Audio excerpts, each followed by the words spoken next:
Eddie? No!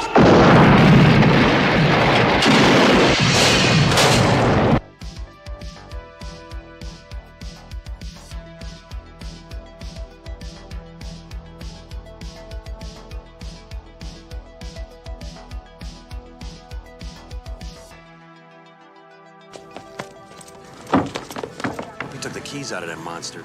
Come on, Scott. Who do you think you're dealing with here? Guy who's about to lose 100 grand worth of speedboat. Black hell.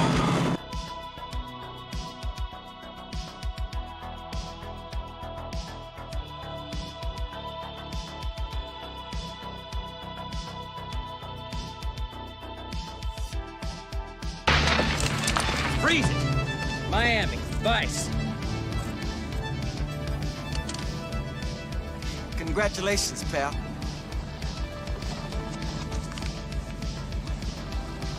New York. Now, you might have commendations up the yin-yang in the Bronx or New York or wherever the hell it is you're from. But this is Miami, pal, where you can't even tell the players without a program. Down here, you're just another amateur. And what are you guys? Get the law on.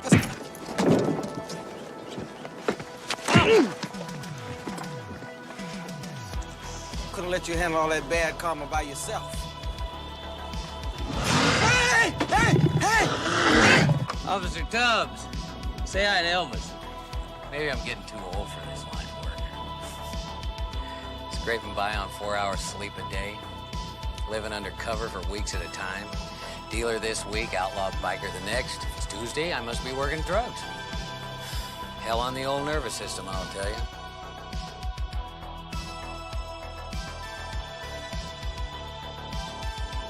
Winning's over, dead man. I trusted you, good. I trusted you, you bastard! I trusted you!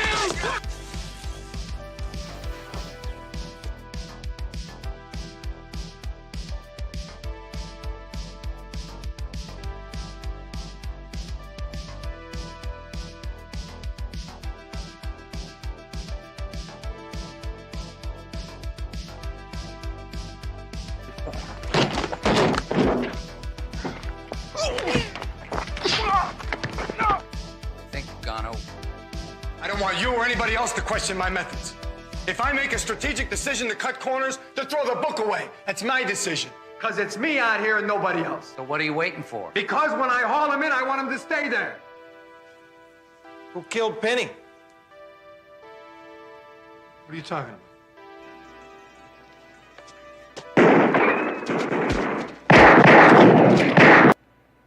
What's going to happen with your wife?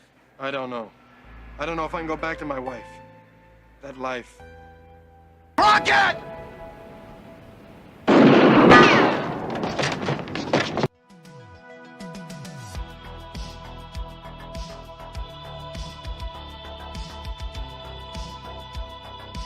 I'm Lieutenant Castillo, your new boss. Don't ever come up to my face like this again, Detective. Baby, you know I love you. You know I love I hate to carry a wallet. Ruins the flow on my trousers.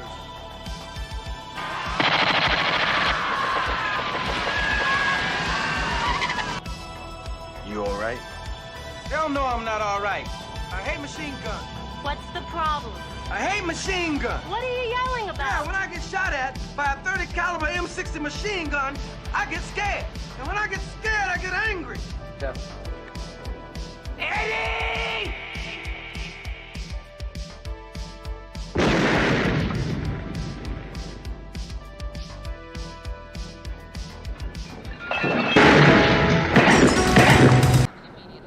Go on, go home. Get on the damn plane.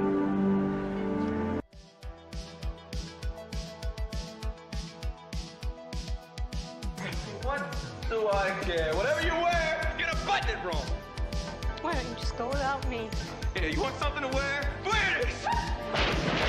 This guy's scum. Rita. You're letting him go. Rita? No!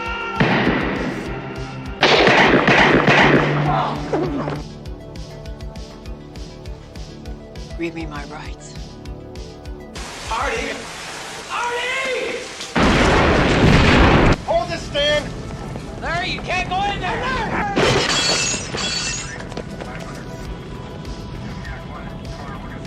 Ashes, huh? Ashes! You don't walk out of here with that child. If I twitch, she's gone. Maybe you won't even twitch.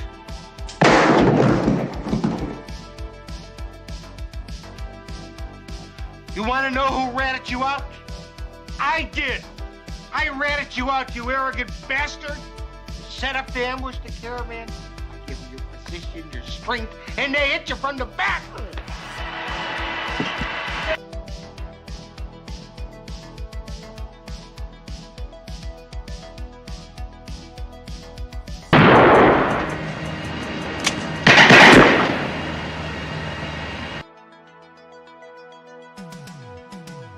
We're gonna score, right? Tell me we're gonna score. All right.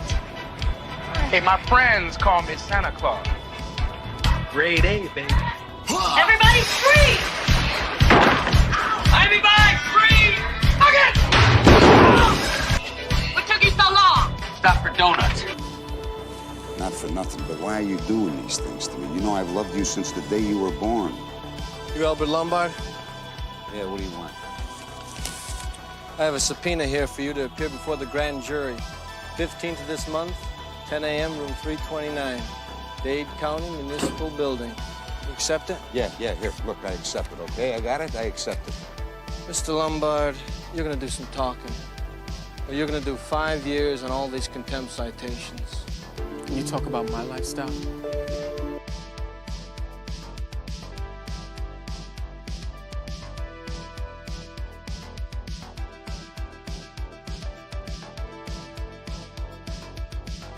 Your father had a cop shot to death in New York City! Leave me alone! And that cop was my brother!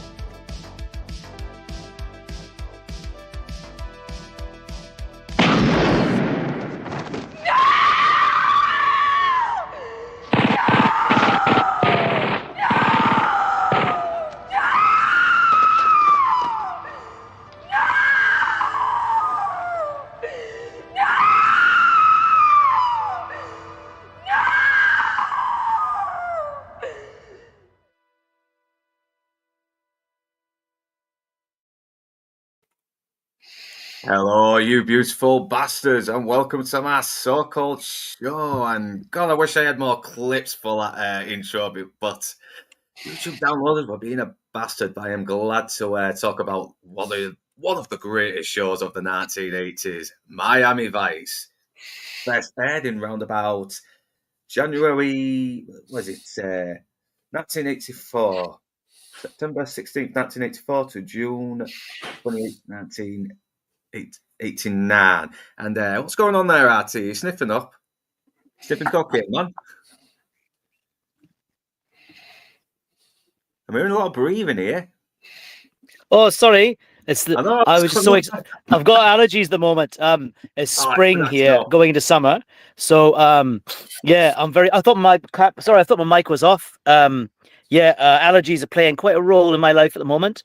But I'll survive. Yeah, good. Thanks. Looking forward to having a few quick words about this highly influential television series from the 1980s that I saw when I was in my mid-teens. So exciting times. I'm going to turn my mic off because I'm going to sneeze. Hang on. Yeah, do like it has been going around though. I've kind of been on and off with the call. I mean, 1 minute it's bothering me, and the next minute isn't. Thankfully, it isn't today, so it's not a flow. So yeah, before we get into the show, I'm just letting you know this is only season 1 of the top 5 episodes. These don't have to be the best episodes ever. These are just 5 of our favourites. And to be honest, this was a fucking huge task trying to narrow this down to 5 because there were so many others I do want to talk about. But in the end, sometimes you got to kill your babies and stick to your convictions. But I'm glad to have here my good friend Lord of Toxicity, who has just recently released his first novel, Slapdash. And how you doing, man? Good, man. Thanks for having me. I do appreciate it. Yeah, no, always good to have you. And I know you were originally a Florida guy as well before you moved to Kansas. So and you were a big fan of Miami Vice as well. So yeah, and RT obviously was around that time when Miami Vice was a big thing, and we've talked about this a few times on the Critical Junk post, and I know you, Lance, are also a big fan of this as well, and you are currently trying to get a guest from Miami Vice on your show one day, which I will not name just yet until it's confirmed. So you talking to me? Yeah. You talking to me? Yeah. Sorry, man. No, he's talking to Robert De Niro. Talking to me. Yeah, hi, man. Talking to me? Literally just finished my movie quiz at my apartment, the one I have every year. How did that go? Year. I was asking if that was still going on. Yeah, did it go well then? Yeah, no, it went really well. The teams were neck and neck the whole way, and ultimately Ben's team won by 2 points. It was really great. We actually had my producer friend, Nicola Gregory, was here, who produced Dream Whilst Black, the BBC drama. And her other half was a boom operator on The Coven with Gail Ann Hurd. So he watched the Gail Ann Hurd interview live, and he had a lot to say about that, which was really interesting. All really nice stuff. So yeah, it was good. It was good. Good quiz. It was had a theme this year, and the theme was raving in the movies. So we had like clips from Human Traffic, Rise of the Foot Soldier, 24-Hour Party People. Then we also had other films with a music theme. So we had clips from Straight Outta Compton. And Bridge Too Far clip. There's always a World War II movie. Is that Art Imitates Life, Lance? Art Imitates Life. Well, yeah. Most of the guests were a lot of my new friends from the raving scene that I've just met this year. So I thought it would be fun for them if we kind of embrace that theme a bit. And it was a mix of them and people from the film industry. It was great. Just the right number of people. We had about 14 people, 7 per side. That's a big stream. A lot of drinking was had. I've just kicked them all out. So yeah, I'm glad you're I'll check out the replay then later. And in the chat is no, it's not a live stream. That was an in-person quiz at my house. The one on the live stream. Oh, right. YouTube. English people drinking. Who would have thought? I know. I've been doing YouTube for so long. I'm assuming everything's a stream now. It's like the YouTube. No, this was in person, man. Where are we? Lockdown. The YouTube stream. The YouTube quiz is tomorrow night at 8:00. So I've no idea who's playing yet, but anyone's welcome. Any other YouTubers are welcome. You've got to have a YouTube channel to take part. Yeah. So I'll jump on. Yeah, just before you finish, just need to mention the people in the chat. Cloudi P, one of my supporters on Patreon. Thanks for joining us. Nick's always welcome. Atom Gray, Mr. E, and who else? Is there anyone else? Have I missed? Just scrolling down so I don't miss anyone. Well, Lord Toxic, but you're already here anyway, so... Yeah, and so much in chat right now. I'll have to get through all that later. But what year? So before we get into when was the first time you came across Miami Vice or came into any knowledge about it?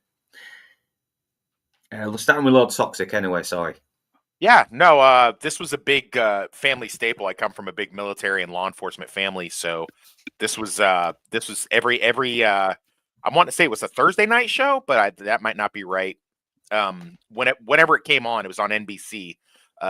We would all be sat around the TV watching it. It was a big thing in the family. Of course, I had the uncles and the grandfather saying, "Oh, that's not accurate. A cop wouldn't do that." Yada yada yada, and all that stuff.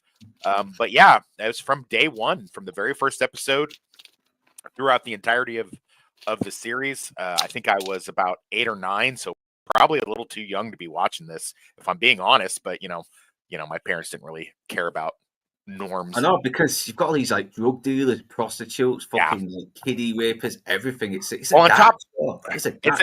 It's a dark show for sure, even though it's a lot of sunny, no pun intended, locales and things like that. But plus, I grew up in West Palm Beach, Florida, which is about 20 minutes away from Miami. So it's definitely something that when we used to go party, we'd go party down in Miami.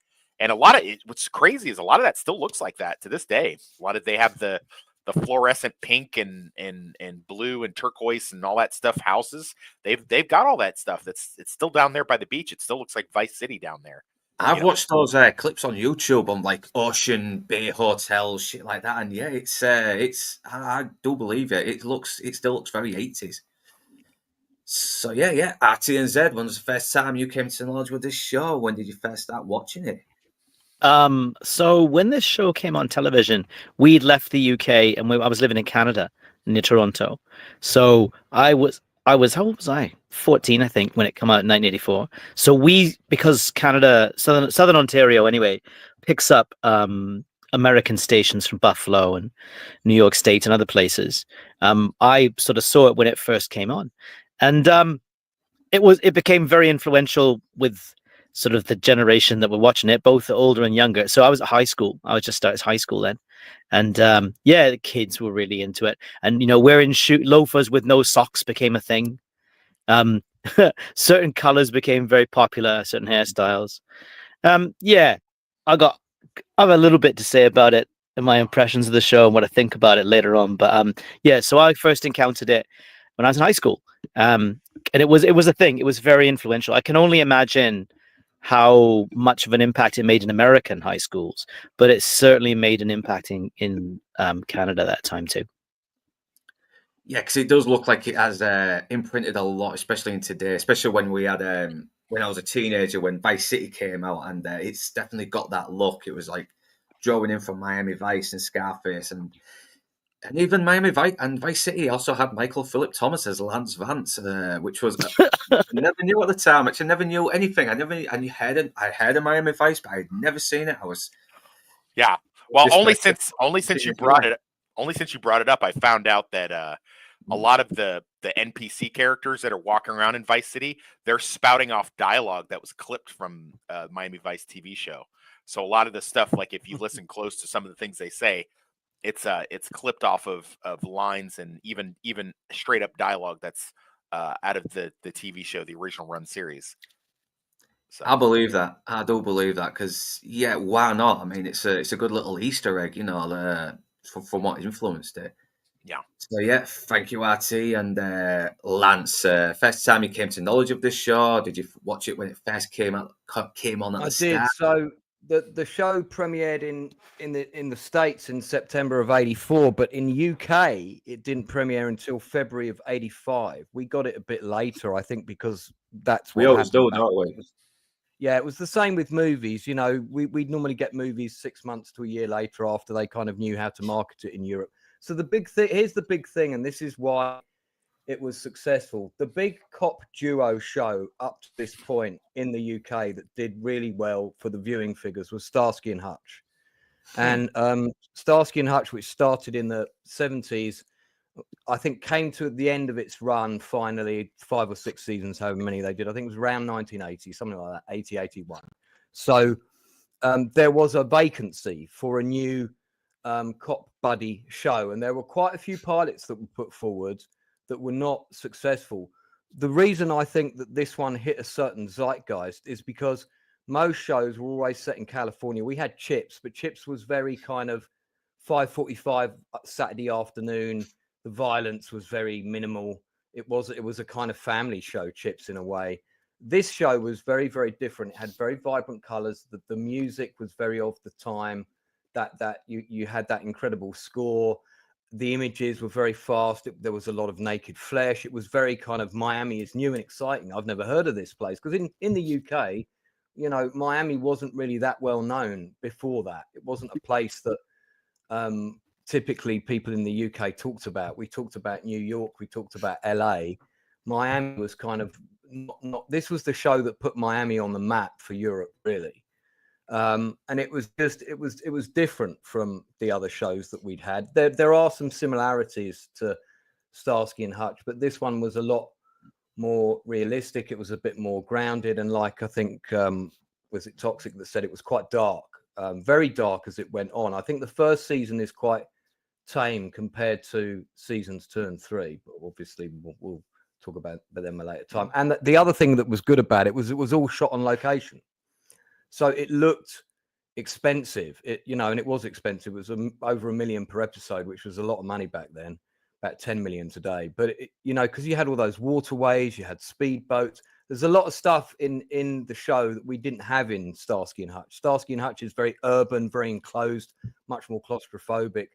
This show was very expansive. It felt the universe felt very big. So it was very different. And I was allowed to stay up and watch it. And it was weird because it was on like a Tuesday night at like 9:20 or something, which was unusual for a show like this to do a midweek slot. But I was allowed to stay up and watch it. It was very heavily trailered in the UK, lots of press. So we knew about it weeks ahead. And don't forget, we only had 4 channels back then. So not lots of options. You were always looking, what is the next show I'm going to watch, Yeah. So I saw the first, I think I saw all of the first season when it debuted, and probably watched it avidly until about season 3, and then I discovered Girls. So. Yeah, well, it was the 80s as well. I mean, you had 2 guys to draw upon to try and get girls. You had these 2 very fucking cool, very charming, suave bastards. You had like Crockett with his sort of laid back cowboy charm, and you had Tubbs with his more gritty street sort of slick style as well. And yeah, and you can really see this is a product of its time. Only this could have only worked in the 80s. It only could have, because it was really taking advantage of everything that was in the 80s. You can really tell it's trying to promote some of the latest songs as well, because I've noticed like whenever they have a song play for 5 minutes while a character goes off and brews and have little flashbacks, and we know what you're doing, but it was still a good show. I mean, it's a nice little time capsule, but it still hasn't dated. The storylines are still very strong. The writing is still good. The actors are still very good. Was this the season? Some of it. Was this the season that had "In the Air Tonight" by Phil Collins? Was it this season or was it later? Yeah. It started off with that very first pilot episode, and it's after where he finds one of the coppers is a rat. And that song because plays. This show put that song to into number 1 somewhere. I forget whether it was the UK or the States. It had already been out in the UK, and it charted again because of Miami Vice. I don't think the Americans have discovered it, so it might be that it got to number 1 in America because of this show. Yeah, they did actually do songs as well, that wet pop songs that were just made for the show. There's a big compilation on YouTube somewhere about the fake 80s songs that was put into Miami Vice at the time. But it did start Jan Hammer, wasn't it? Jan Hammer. Yeah. It was. Yeah, I mean, I don't think I've seen another TV program in the early 80s that was using synthesizer music. Most of it was still using, the old instrumental scores like Magnum PI, and it definitely did have a cinematic feel. I mean, you can really see 1980s Michael Mann in there as well before he evolved into 90s Michael Mann with Heat. I think this was the first cop show ever to have a synthesized soundtrack. I believe. I think so as well, because I've rarely seen any other 80s shows that have a synthesized soundtrack. I mean, I think the A-Team came out the year before, and that had a cool old school instrumental kind of thing. That was I've got the vinyl for the A-Team. That's not a synth. It's got it's Mike Post. A-Team was 1984. Come on, we're all hearing it now, aren't we? Yeah. Who's going to sing it first? Well, I don't know. On the A-Team or Miami Vice? Well, the A-Team, because no one can sing Miami Vice. Oh,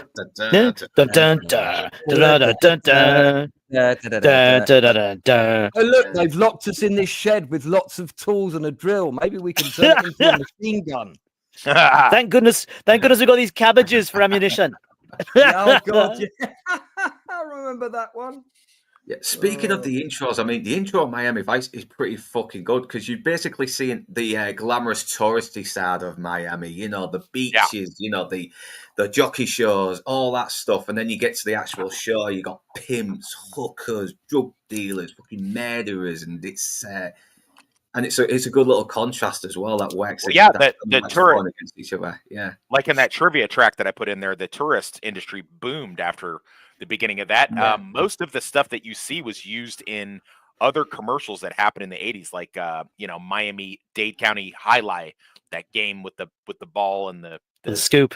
The scoop, you know, like that, all that stuff, the Greyhound racing, all that stuff became super duper popular in the 80s. Like, you know, and like I said, the Kelly family sat around the TV watching it. You know, it's like, oh, I know where that is. That's over on Bay Street. Oh, I know that. Oh, look at that. Oh, that's, hey, they showed the one thing right there, you know. So I mean, it was very familiar, and I was always surprised that, you know, growing up, you know, we had like a TV show, how rare that was to have a TV show that was not only so iconic, but like set in this place that like I lived and grew up in, you know. So yeah. Angry Monkey in the chat has mentioned a season 2 episode. That's Where the Buses Don't Go. Probably one of the best episodes of the show and one of the best 80s episodes of television. Bruce McGill guest stars now. God, yeah. Won't spoil it. Great episode for though. a different stream though if it's season 2. Yeah. I will do. I'm gonna do a few more next week and next year. Sorry. So yeah, and it was. I think when you mentioned before, like the story in season 1 are a bit tame compared to the other seasons, but they still pack a lot of punch. Though they still sort of highlight the mental toll this job can put on people. I mean, especially Heart of Darkness with Al Bundy himself, Ed O'Neill, which fucking broke my heart at the end. It was such a, and this show really did have a lot of good nihilistic endings. I mean, the good guys wouldn't always win. Even if they had enough evidence to get some fucking feds would show up and say, "Sorry, we need him for a case, so we're releasing him. Sorry, you wasted your time." This was the first show that I saw. You know, obviously I was very young, but I'd be hard pressed, even if I was a little older, to tell you any other. You know, maybe Lance could tell us if there was other shows that they had this sort of, you know, downside to. You know, it's like, you know, the good guys didn't always win, and sometimes the good guys, the protagonist, did some really, you know. And I know it's not in season 1, but I mean, there's a thing in a later season where Crockett guns an unarmed man down. It's like, whoa. Like, you know, and now, of course, it was copied and done in other places. You know, did you see the sunrise on Magnum PI and stuff like that? But I mean, as you guys mentioned, and I know we're kind of having a laugh about the A-Team. I mean, that was the A-Team was a hard sell to the network because they were like, what are we going to do with this special forces, you know, air cav guys, you know, running around? Yeah, we're going to have them never kill anyone, basically. Right. It got more and more ridiculous as it went on. Right, and that was a big fear when they did the reboot movie in 2010. They were like, "What are you gonna shoot at the ground and make the cars flip over a bunch of times and things like that?" So I mean, this was a tough sell, and keep in mind this came out 1 year after A-Team, so it was a tough sell to have you know, all this stuff going on. You know, people doing heroin and you know, child sex trafficking and you know, people selling their kids for dope, and you know, the good guys are that really episode did not air either. It's only on the DVD, sadly, and I think it was just too much at the time anyway. But it's on the DVD now. Which episode was that didn't air? Which one? I think it's like the third time Pam Grier comes back as well. It's where this woman sells her 14-year-old daughter to some pimp just so she can score some crack or dope. Is this in season 1? Is this in season 1? 5? Oh, okay. Well, let's not go down that rabbit hole then. Yeah, no, we're further along. Angry Mink is talking a lot, naming a lot of good of the season 2 episodes. We will get there, mate. We will get there. Don't worry. For sure. We will get there. I mean, something to keep in mind. Oh, sorry. Something to keep in mind about the background of this show and the wider world is we're heading into America's war on drugs. Yes. You know, yeah, we're heading into a time when cocaine was the sort of the demon drug of the day. This is before methamphetamine was a big thing. Yeah. So in the background, this show really confronted that, not always in the most realistic way, but it was very open about how big a commercial industry, you know, the importation of cocaine was, you know, that the allure of easy money, the smuggler's blues, right? The smuggler's blues, yeah. That's one of the good episodes of that's my favorite season 1 episode. I know. I I'll don't get think into we that as got well because any. it is in my top 5. So I think I don't think we got a darker show or equivalent until the 90s, because Homicide: Life on the Street and NYPD Blue are the only other two that I can think of that really sort of went gritty, and I love both Hill those Street shows. Blues. Oh yeah, I mean that was Hill Street Blues. That was even more grimy, wasn't it? Show, It was in. Yeah. So it before I get was going to it further, I need to establish. Cagney and Lacey. Yeah, we will know. We will go top from bottom. The top 5. We'll go one each. Right, one episode. Sorry, Luke. I'm just laughing at this comment from Mr. E. God bless you. About Hill Street Blues, Cagney and Lacey. 21 jumps. So Hill Street Blues and Cagney and Lacey, all right, as being grounded. 21 Jump Street as being grounded. I got to laugh at that a little bit. That's Cagney and that's very Lacey nice. Bless you. Cagney and Lacey was good, but I didn't think it was particularly gritty. There wasn't that many episodes that were like really left me feeling whoa. But then I don't know, it was all right. It was good. The actors were great, 2 girls, but I just didn't take to the show particularly. Oh, do you know what we've missed? We've missed one. So Cop came to our high school, and we had to ask him, questions for career day, whatever. And he said, right, which police television program do you think is the most accurate depiction of police work? And, lots of hands went up, and someone said Miami Vice, someone said Hill Street Blues. And the answer was Barney Miller. TJ Hooker. Barney Miller was the most realistic depiction of police work, because so much of it involves paperwork, working in the office, that sort of stuff. Very few shootouts. Well, at least at that time of history. But yeah, the Barney Miller is probably not. It is gritty in a sense of being very, very grounded, but not probably as confrontational as Miami Vice was in the world of drugs and prostitution. Well, what you have to also understand, and I like Barney Miller. What you have to understand too is not only was this the advent of the huge, as Lance put it, the big war on drugs and whatnot. It was in the place that all of the drugs was mainly coming into. It wasn't coming through the Mexican border, kind of like where it is now. It was coming through Miami. It was coming through, coming in. They were bringing in the boats and the helicopters. The cocaine cowboys and all of that kind of thing was happening. Also, it was the advent of MTV. MTV became really popular. This was one of the first shows that really capitalized on that kind of, I think that they coined the phrase the MTV vibe, because they had, episodes that turned into sort of pseudo music videos, not, to include, but not limited to the very first episode where they utilize In the Air Tonight, which, as Lance pointed out, had already been out, had already been a song, but they utilized it for not only the soundtrack, but for that very pivotal scene that they have on in the pilot episode. But also, they would have MTV personalities show up. I mean, I know I listed a few of the people that were guest stars, but I didn't want to take up like 20 lines of dialogue here, putting all the people. But if you go to IMDb, it's really countless. But you have all these, singers, as RT pointed out, Smugglers Ted Blues, Nugent, Glenn Fry.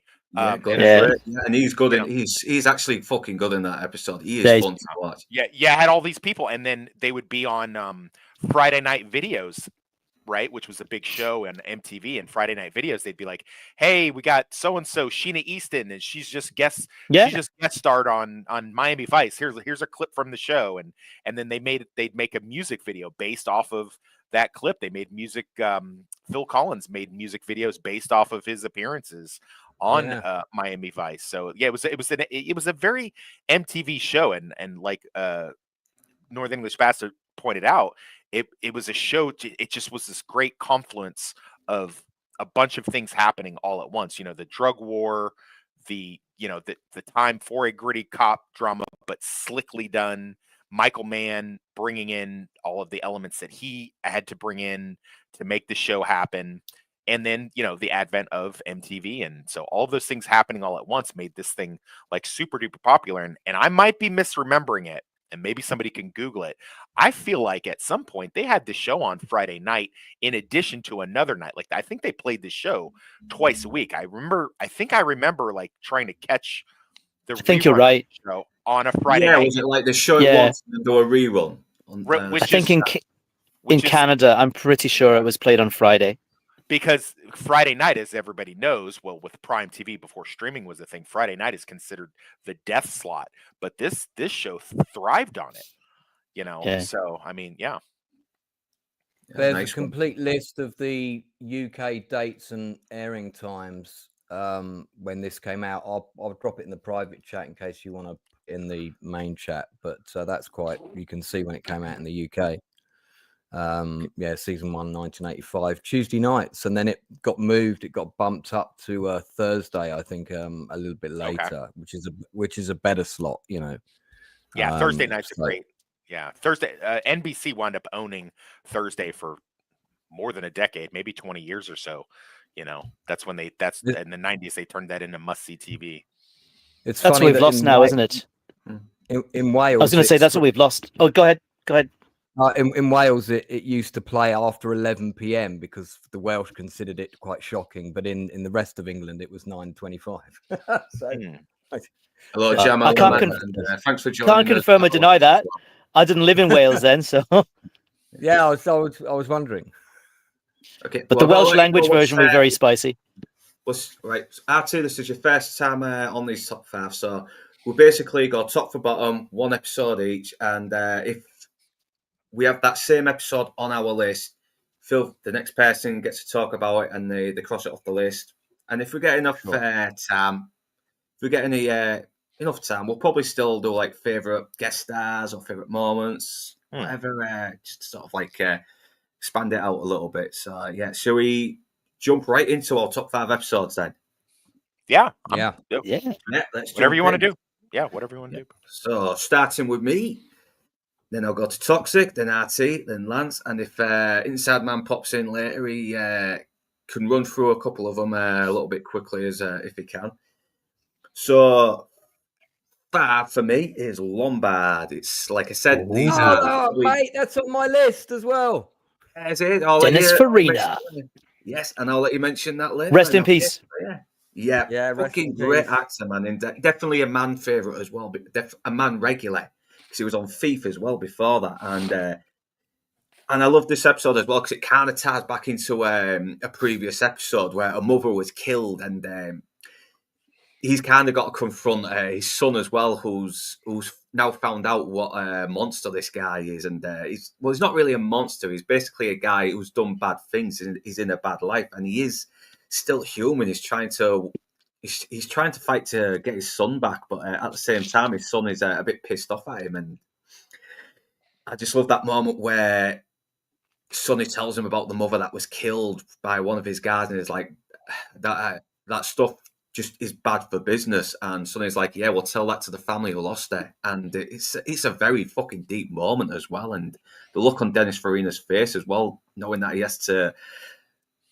that the woman is died because of him, is really haunting. And once again, he's kind of charming as well. Even Sonny and Crockett kind of like him as well. And he has to compromise his morals. He has to give everyone up, grass them up in order to win back favours with his son. But he never does. He never compromises his morals. He has every chance to get out of this, but he doesn't. He risks more hassle from the law just by not compromising. And it's a very good little final episode. And Lombard is definitely one of the more complex, I wouldn't say villains. He's definitely just a guy who was in a bad line of work. So that's my view on Lombard at the moment. And once again, a pretty good final. I think with Tenor Calderon would have been a better final, just to sort of tie into Brother's Keeper. But what's happened is what's happened. So yeah, Lance, your opinion on Lombard? Yeah, no, listen, I'm a massive Dennis Farina fan. I mean, I absolutely love him in Midnight Run, which is probably his piece de resistance role. I mean, yeah, look at me like that, I'll stab you in the neck with a fucking pencil. He's got some good threats, man. I like him I like his cameo. Yeah, Shorty. Saving get Private Shorty as Ryan. Manny. Get Shorty. Yeah, get Shorty. But yeah, I mean, this is really early on in his career. What's really nice about this Snatch. show is there's so many actors that are really at the beginnings of their career in this show. So many. He's he's quite experienced by this time, but it's just nice to see him very early on in such a great role. And yeah, the moral dichotomy, I like the fact that you hit it on the head, really, that they humanize him. They make him an interesting character. He's not a one-dimensional crime lord, you know. You feel for him. It makes the audience conflicted, and I think that's good writing and good direction. So yeah, that was my first pick as well. So there you go. Oh, no, thanks for that, Lance. Anyone else has picked Lombard on their top 5 episode? No, sorry. Okay, then. Well, Toxic. If not, then I'll get to you on your number 5 pick. Yeah, I go with my number 5 pick.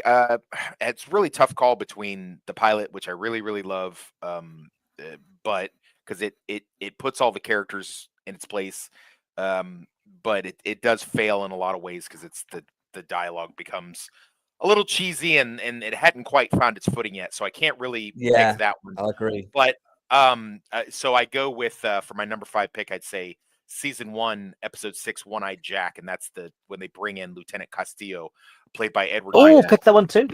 I picked that one. It's my number 3. I think that's what Lombard has. Good choice. I remember now. Is that the one? What Good choice. Lombard. I'm sorry, I didn't catch that. Luke, say again. Yeah, I think One-Eyed Jack is what ties into Lombard with the mother getting killed. I believe that's correct. Yes. Yeah. But yeah, that's where we've lost. The original lieutenant had been killed by a sniper on Crockett's boat. Played to really good character actor. I forget his name. Lance would probably know who played the original lieutenant. Dan Hader, I think you're probably talking about. Nah, Is it Dan Hedaya? No, it wasn't Dan Hedaya. It was he's on season 2. It was the guy that played like the lieutenant in Low Down Dirty Shame. Might be Jimmy Weeks or Giulio Machuzzo, probably. Are the other 2 character actors in that. What was the character name? Do you remember in the episode? You know, when I was a kid, he kept calling him Lou, so I thought that was his name, but I found out later that Lou is just slang for lieutenant. Believe it's not Edward James Olmos that gets killed, is it? From back No. Edward James Olmos. No, it's Gregory. It's Gregory Sierra who had been on Sanford and Son a long time ago. Gregory Sierra, yeah. So he played Lieutenant. Oh, his name was Lou. Oh, so I wasn't wrong. Okay, so I remember that being a thing because I was like, I can't see him on the IMDb credits for this episode. That's a bit crap of them not to. Well, he'd been killed. He'd been killed previously. Okay. He wasn't killed in the One-Eyed Jack episode. He was killed previously by a sniper who's going after Crockett, and he basically takes a proverbial bullet for him on Crockett's boat, and so yeah, he gets popped, and then Castillo comes in. I think either episode later or 2 episodes later, and he takes over, and it's good. I think that's when the show really started to find its footing because Edward James almost lends this real gravitas to the character. He becomes, and also I don't know if you guys saw the trivia I posted. Edward James almost didn't like Don Johnson very well, and so there's like many episodes where they're really butting heads. So they're very adversarial. Which, you know, if you are that kind of cop, that kind of rogue element type cop, you're going to have a lieutenant that's kind of, you know, especially if he's a by the books guy. That Castillo was, and I really, anytime I ever think of it, I had actually forgotten Gregory Sierra was the original lieutenant on there, and it's funny that they did name him Lou because in cop slang or even military slang, your lieutenant, you call him either LT or Lou, so that's funny that they called him that. But yeah, so that's when his introduction comes in. That's my number 5. Yeah, I do love the fact that Castillo really starts off like he's going to be the stick in the mud. But then, as you get to know him, he actually is a good guy. He's very straight laced, but at the same time, he'll. If it looks like his crew is starting to get a little bit out of hand, he will try to calm them down because he not because he wants to be seen as an authority figure. It's because he does care about he does care about officers. He does. I don't want to slow the stream down, but I will just say that one of my favorite things about him, and it comes off right away in his performances, he has that kind of quiet, menacing calm, you know, in the way that he delivers his lines and the way that he speaks, is that there's no doubt who's in charge. He's not that because at that time in the 80s, the cliched lieutenant or captain was always like screaming at the detectives, and the chief's chewing my ass out, Axel, you know, and stuff like that. And whereas you know, Edward James almost playing Lieutenant Castillo would come across, you know, he just had that real kind of, you know, you guys got to make sure that you're staying frosty when you get out there, you know. Just when he'd bring it and be like, yeah, like everything that he said, because he had that kind of quiet, menacing calm. He's like, you paid attention to him, you know. And but yeah, he came off as somebody who, although straight laced, was definitely even when he's in a fucking crazy explosive situation, he never shouts. I don't think I've heard him scream or shout once in that show. Just not that I recall. Yeah, I love it. So yeah, it's a good episode, and you also feel for the husband as well. He really wants to get his fucking revenge. And they're telling him not to because they know he'll get killed or imprisoned if he does so, because it still ends up being murder. And that's what I love about the writing. Even though it was still finding its footing, there was still enough material in there strong enough to make the show so good. So, would you say that perhaps the ideas in the writing were quite strong?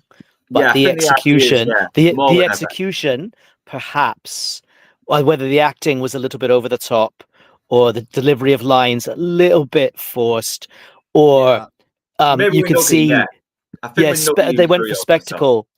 That a great idea was sort of dumbed down for the sake of spectacle, perhaps. Is that fair to say? I think you can see a bit of glamour in it, a bit. Yeah, you can. There was a lot of showboating going on in season 1. A lot of the actors could have reined it in, to say the least. But you know, that's everybody strutting and doing their stuff, isn't it? And I think also, to be fair, Mann didn't perfect writing. This is the show where he learned how to do shit. This is the show that made him the great director that he is today. But in season 1, he's still learning his craft. He's still honing, you know. So he's not there yet. That's why some of the dialogue ain't that great. He was much more about the visuals at the beginning. He was, you know, because he started off as an editor, I think, editing music videos, and sort of his career went from there. And working with actors probably wasn't his forte initially. Now I think he's one of the best directors in the world. But I think you can see this is early days, you know.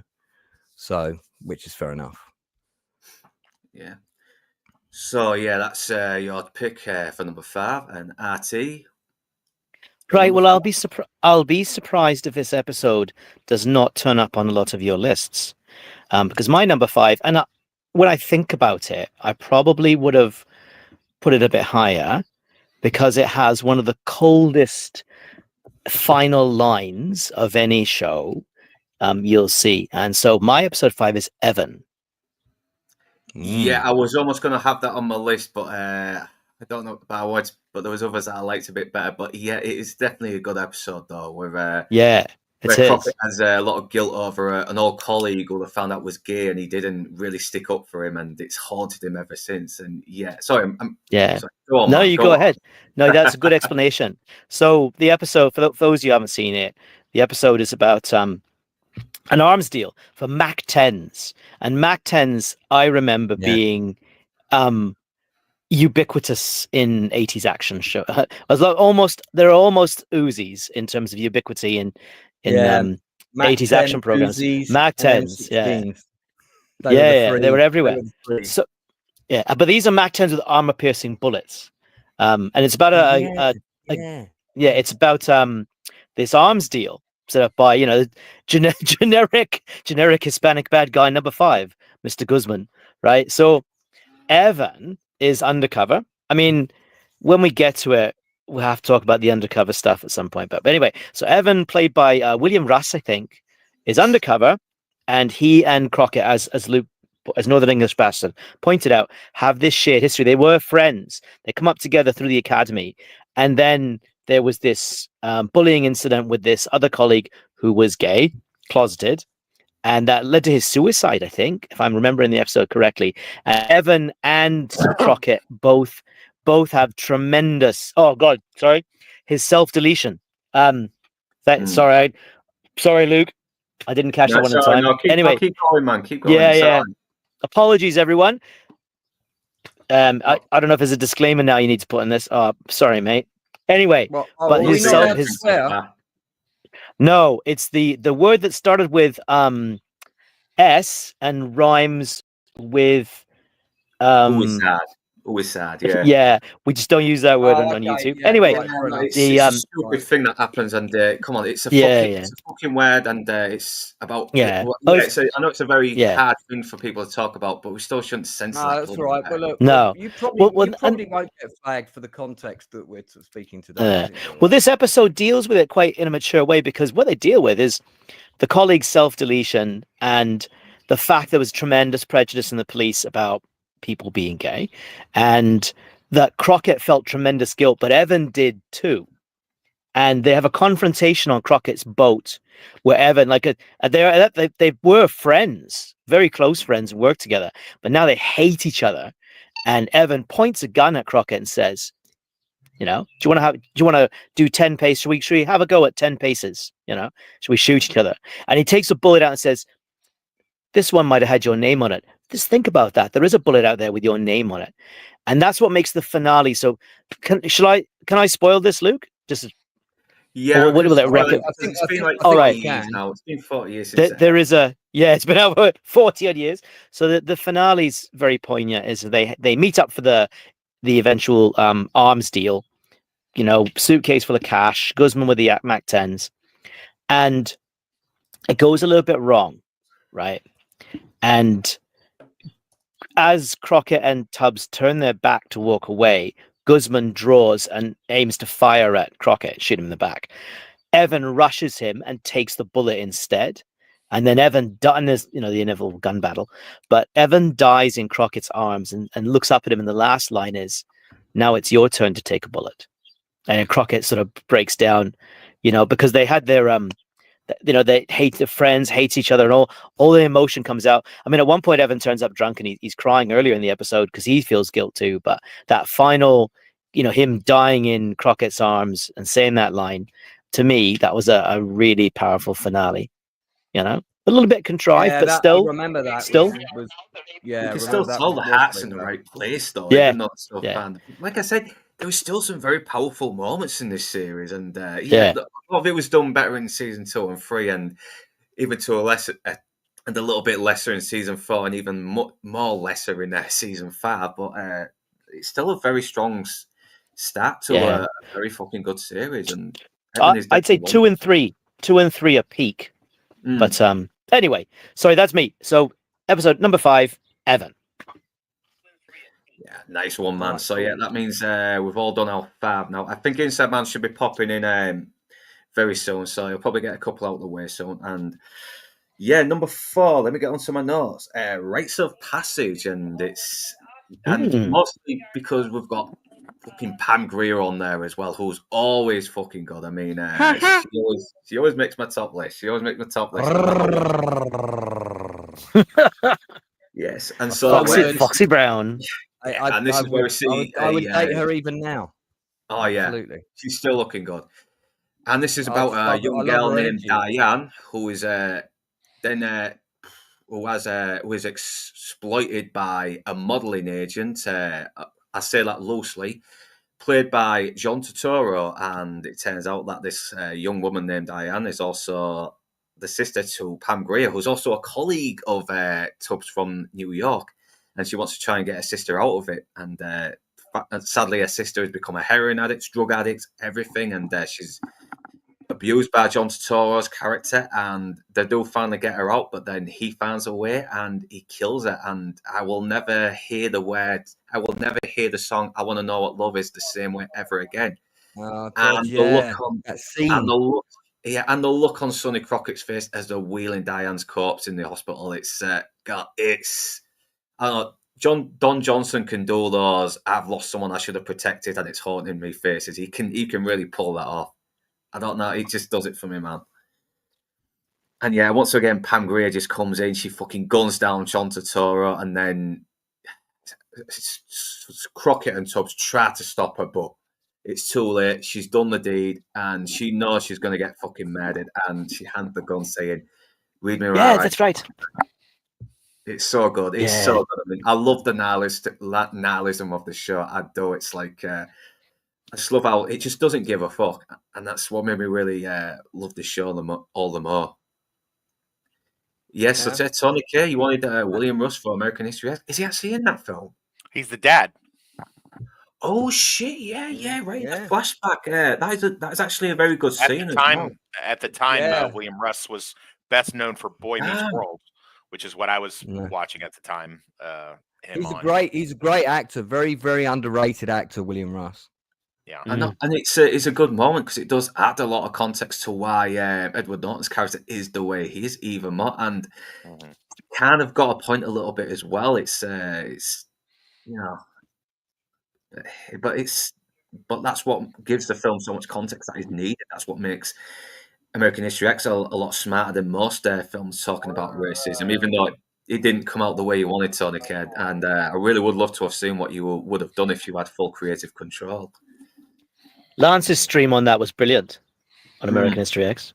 Oh, thank you very much. Yeah, I mean, it was even more interesting that we had the director of it watching at the time. So, you know, that's how I met Tony K. Yeah, no, God, you annoyed the hell out of us on that night. We're all friends. We're friends all now, man. We're friends now. And he's supporting us as well, which is fucking awesome. I'm still trying to get him on for that interview that he agreed to come on to. And they've had a big. I don't want to derail the stream, but they've had a big delay with his film being released. So okay, well we'll talk about that later. We'll talk about yeah. Okay, yeah. So that's my number. My number 4 was Rites of Passage, and I'm still stuck on Evan. Sorry about that. I just got so into talking about the episode, I forgot to.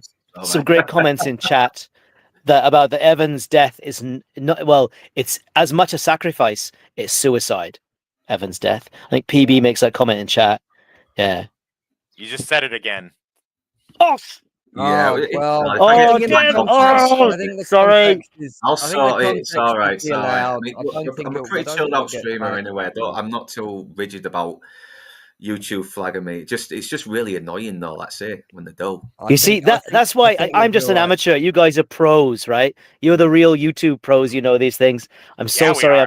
I've brought Wales into disrepute.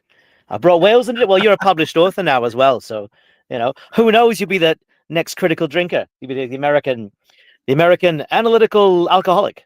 You know. Yeah, bigger. I'm probably not going to be an open bar after my review of Rogue Element. Bigger, meaner, louder. The analytical alcoholic, Wes Kelly. What the fuck? That movie sucks at shit. Okay. Sorry, that was a terrible impression. Next. So number four, Low Toxic. Yeah, so I don't know how to quantify this one. So you tell me what the rules are. So they did a 2-parter episode early on in season 1, which is not super normal, or wasn't at the time. So they have Calderon. I might be mispronouncing this. Calderon's Return, Part 1 and Part 2. And then they title them, which is interesting that they title each one. So it wasn't I don't believe it was in the original, but it is on the DVD and it is on the rewatch. The Part 1 is Hit List and Part 2 is Calderon's. Yeah, if it's the same story, you can count it as one. So yeah, you can have both Part 1 and 2 in there. Yeah. So this is one of those instances where they brought they brought a story that had been kind of building up to that point, and obviously it's pre Castillo arriving, and it's one of the and they kill off one of the main characters, which up to that point I don't believe they had done correct me if I'm wrong, but in the first 5 episodes, they'd not had a main character, No, I don't think bumped so. off at that point. Yeah. So it was pretty quite cool. rare for shows to do that full stop at this time as well. It was quite rare that shows would kill off a character that early. Yeah, and so it's I like a show that has consequences to this point. I mean, I'd seen growing up watching Charlie's Angels, and one of the angels gets shot, but she's okay. She goes into a coma and then she gets out, and stuff like that. Things like that happen. But on this, like somebody gets popped and they stay gone, and that's it. And and then they get replaced by somebody else. This happens. I mean, Miami Vice is not exactly Game of Thrones, but this definitely showed that there's consequences in this universe. It's definitely some things. It's a dangerous job, and if you get a little too close to certain criminal elements, they might just hire a wet work guy, a sicario, an assassin, and come after you. Which they do, and not only they target Crockett, but they target his whole family, and the whole team has to kind of like circle the wagons in order to protect him until this can be brought to its culmination. So I like it. So yeah, if that's okay, if you're allowing it, yeah, part 1 and part 2, which is episodes 4 and 5, I believe, of Calderon's return. So yeah. I know, and then even worse, Tubbs falls in love with his fucking daughter, and he has to take him in. Yeah, that was another interesting thing, and I also, again, I was very young, but I didn't understand the dynamic between you have the main character and you have the sidekick, and that kind of established that they were partners. It wasn't the Don Johnson show co-starring Philip Michael Hall or whatever. It was Crockett and Tubbs, man. It was like they were on equal footing. There'd be episodes where Crockett would take a back seat to something for a Tubbs storyline, and vice versa. And even to a lesser degree, even Castillo would take lead in a couple episodes, really good ones too, by the way. But but yeah, that's my for number 4. That's what I'd go with. Yeah, thank you, Lord Toxic. And anyone else got Calderon's return on their list? No. No. Okay, we'll move on to RT, your number 4. And thanks for joining us, PB, in the chat. Sorry I didn't mention you earlier, but yeah, you are very welcome. And yeah, Peter Gabriel's on pretty much a lot of these soundtracks as well. So yeah. Yeah, very big at the time. Okay, Don't give up.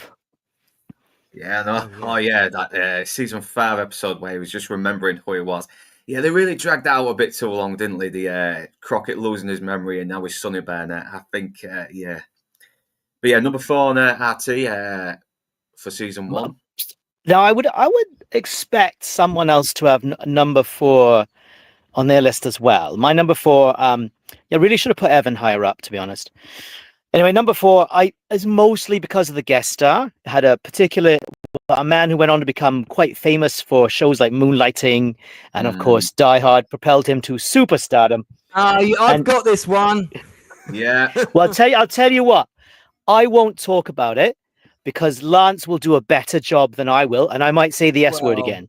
So I'm just going to say No Exit, guest starring Bruce Willis, and I want to hear what Lance has to say, because my recollection, I watched it a long time ago. My recollection's quite fuzzy, and Bruce Willis wasn't the Bruce Willis. It wasn't peak Bruce Willis yet. I mean, there's flashes of it, but he was still a newcomer, wasn't he, at the time? He was very much, in his early stages, his salad days, I guess, as Shakespeare would say. So yeah, I'd rather hear what Lance has to say, but No Exit will be my number 4. Well, the main reason I remember this episode is because suddenly there's that sequence where the vandal pulls back and there's a M60 machine gun on a tripod and that shoots at them and shoots up the neighborhood, and they both get very upset. And he's like, yeah, I tend to get upset when I get shot at with a machine gun. What's interesting about this episode is that this episode is directed by David Soul of Star. Really? Yeah. This episode was also called, at one point, it was called Three-Eyed Turtle. So in some places it's listed as that. I don't know why. I mean, for me, it was one of the big action episodes of the season. They're chasing down the arms dealer and stuff. And it just stuck in my memory because it had this kind of M60s were kind of cool as well. We saw them in the A Team, and you didn't see them in cop shows. First Blood would have been the big debut. Yeah, of the but M60. I don't think we'd ever seen an M60 in a cop show before this with a villain. Actually, firing. Switek is on First Blood as well. He's one of the there's one of the police officers on it. This was like the first. This was the first use of that in a cop show that I can recall. Anyway, it was a fun episode. I've got it down on my list as well. But there's 2 episodes directed in this season by the Starsky and Hutch guys, and this one is directed by David Soul. So was it Stinger missiles? Was it Stinger missiles he was selling? Yeah, and like mate, again, I haven't watched it recently, so it was one of my favorite. Was that the episode that he blew up his first car? No, that was season 3. No, they shoot up a car. I don't know about blow a car up. They shoot up Liam Neeson. There's an IRA episode, episode 1, season 3, where Liam Neeson is going to shoot down an airliner with a Stinger missile. But I remember Stinger missiles being topical because of the Afghan war, right? The Soviet Afghan war at the time. Yeah, because we furnished them with it. You did, you sneaky buggers. Back when the Afghans were on our side, to take. Well, with the Mujahideen, right? And look who they turned into. I mean, look, talk about the law of unintended consequences, eh? Anyway, I haven't got anything else. Sorry, didn't mean to bring the stream down there. No, it's fine. I like when my country gets shit on during these streams. Oh, that wasn't a poke at America.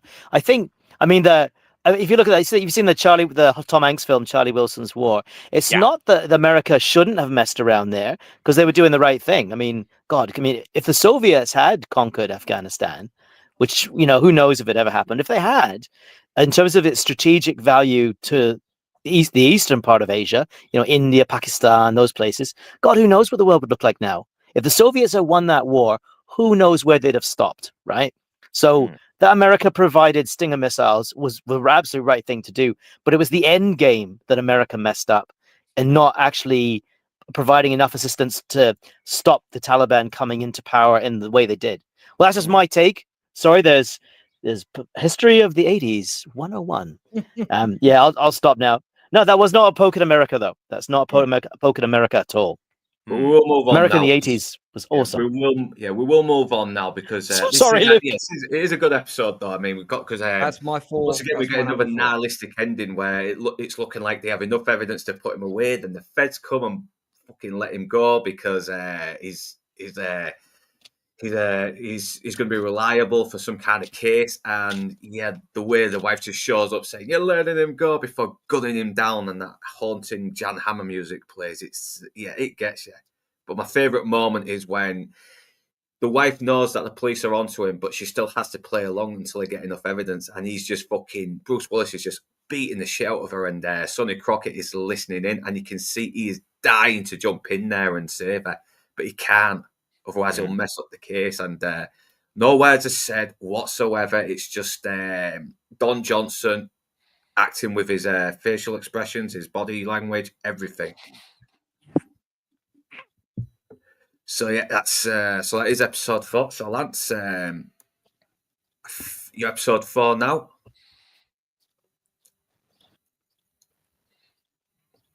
Lance. Oh no, we've lost Lance. Looks like his mic's muted, isn't it?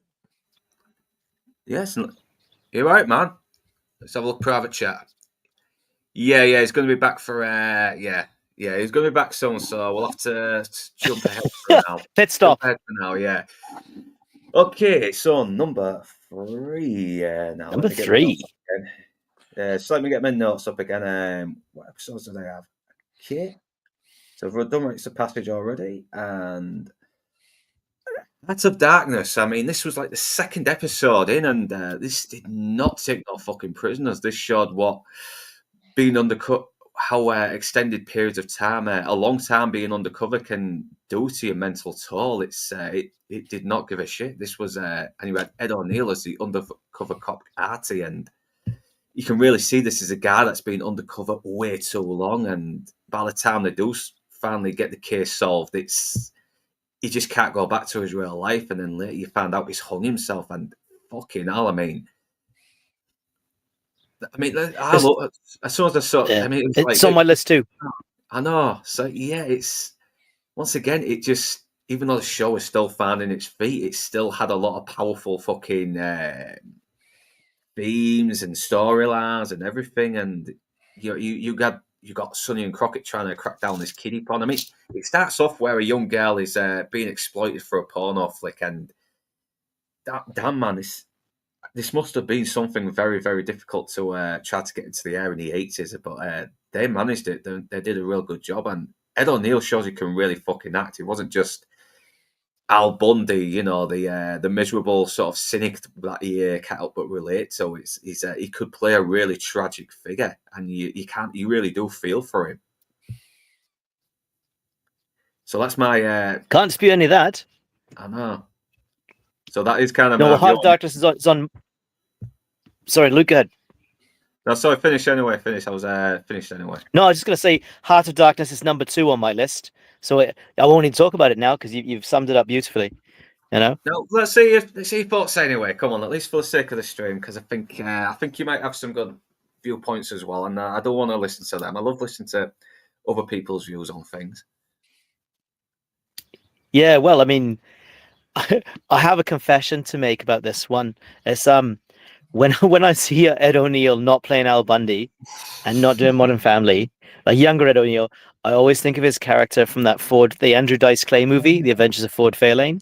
Booty time. Where he sort of booty time. That's the one. That's the one.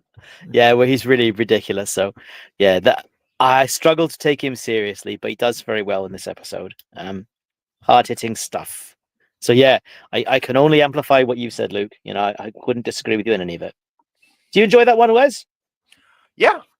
I don't mind seeing it. Back then, I didn't really know Ed O'Neill for anything at that point. So I saw it in real time. So Ed O'Neill had yet to do Married with Children at that point. Married with Children didn't come out until 87. So it doesn't affect me.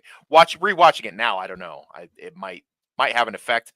But I always find Ed O'Neill to be kind of have a lot of gravitas as an actor. He's popped up in like the TV show The Unit, and he's pretty solid in that as well.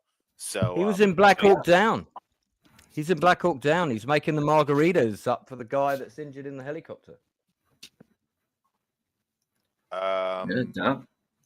Yeah, that's him.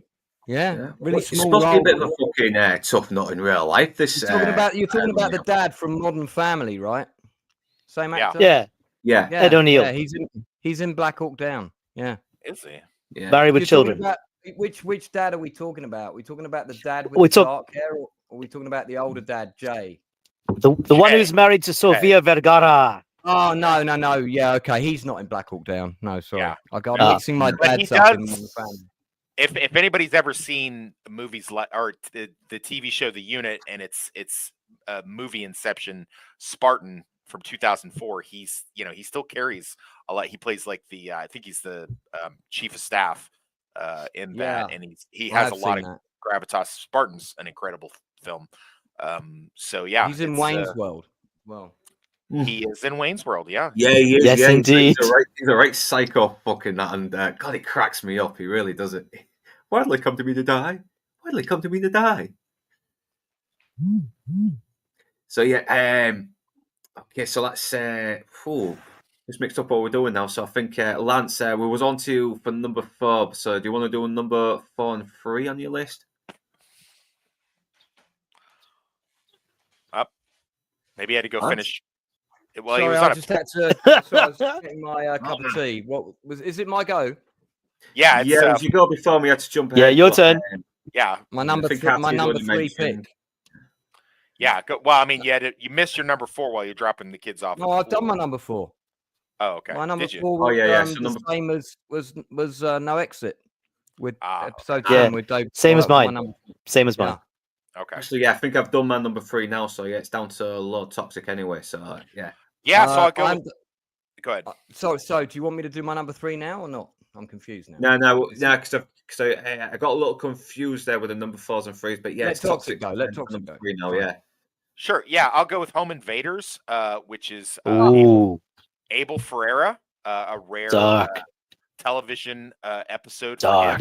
And this Mate, is that's one of the ones... that's also my number 3. So there you go. Oh wow. So so you can talk about that after Toxic has done. Yeah. So yeah, sure. I'll let Toxic. I'll try not to Toxic step go. on your toes too much, Lance. No, man, but, you go. All good. So for the uninitiated, this is the one where we start seeing a lot of divided loyalties with Crockett. You know, he has his loyalty to the squad, he has his loyalty to the team, and to the new lieutenant who he's still adversarial with, but it's his LT.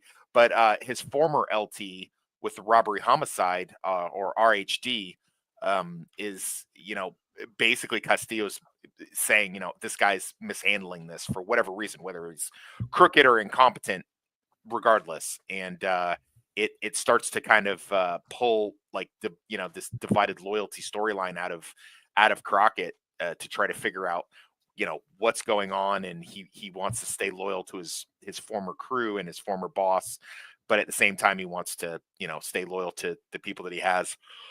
This has also got one of the first essays that happens, and I'm going to be doing a video on this later, but for Heat 2, which is in development, but the book is already done, this storyline of the home invaders doing essay on the victims, because I'm not going to say the word on YouTube, but doing essay on the victims was written by Michael Mann for specifically this, but it was utilized to greater degree for Heat Part 2 in a earlier case, because Heat 2 has an earlier case with Vincent Hanna where he tracks down robbers that are basically doing the same thing.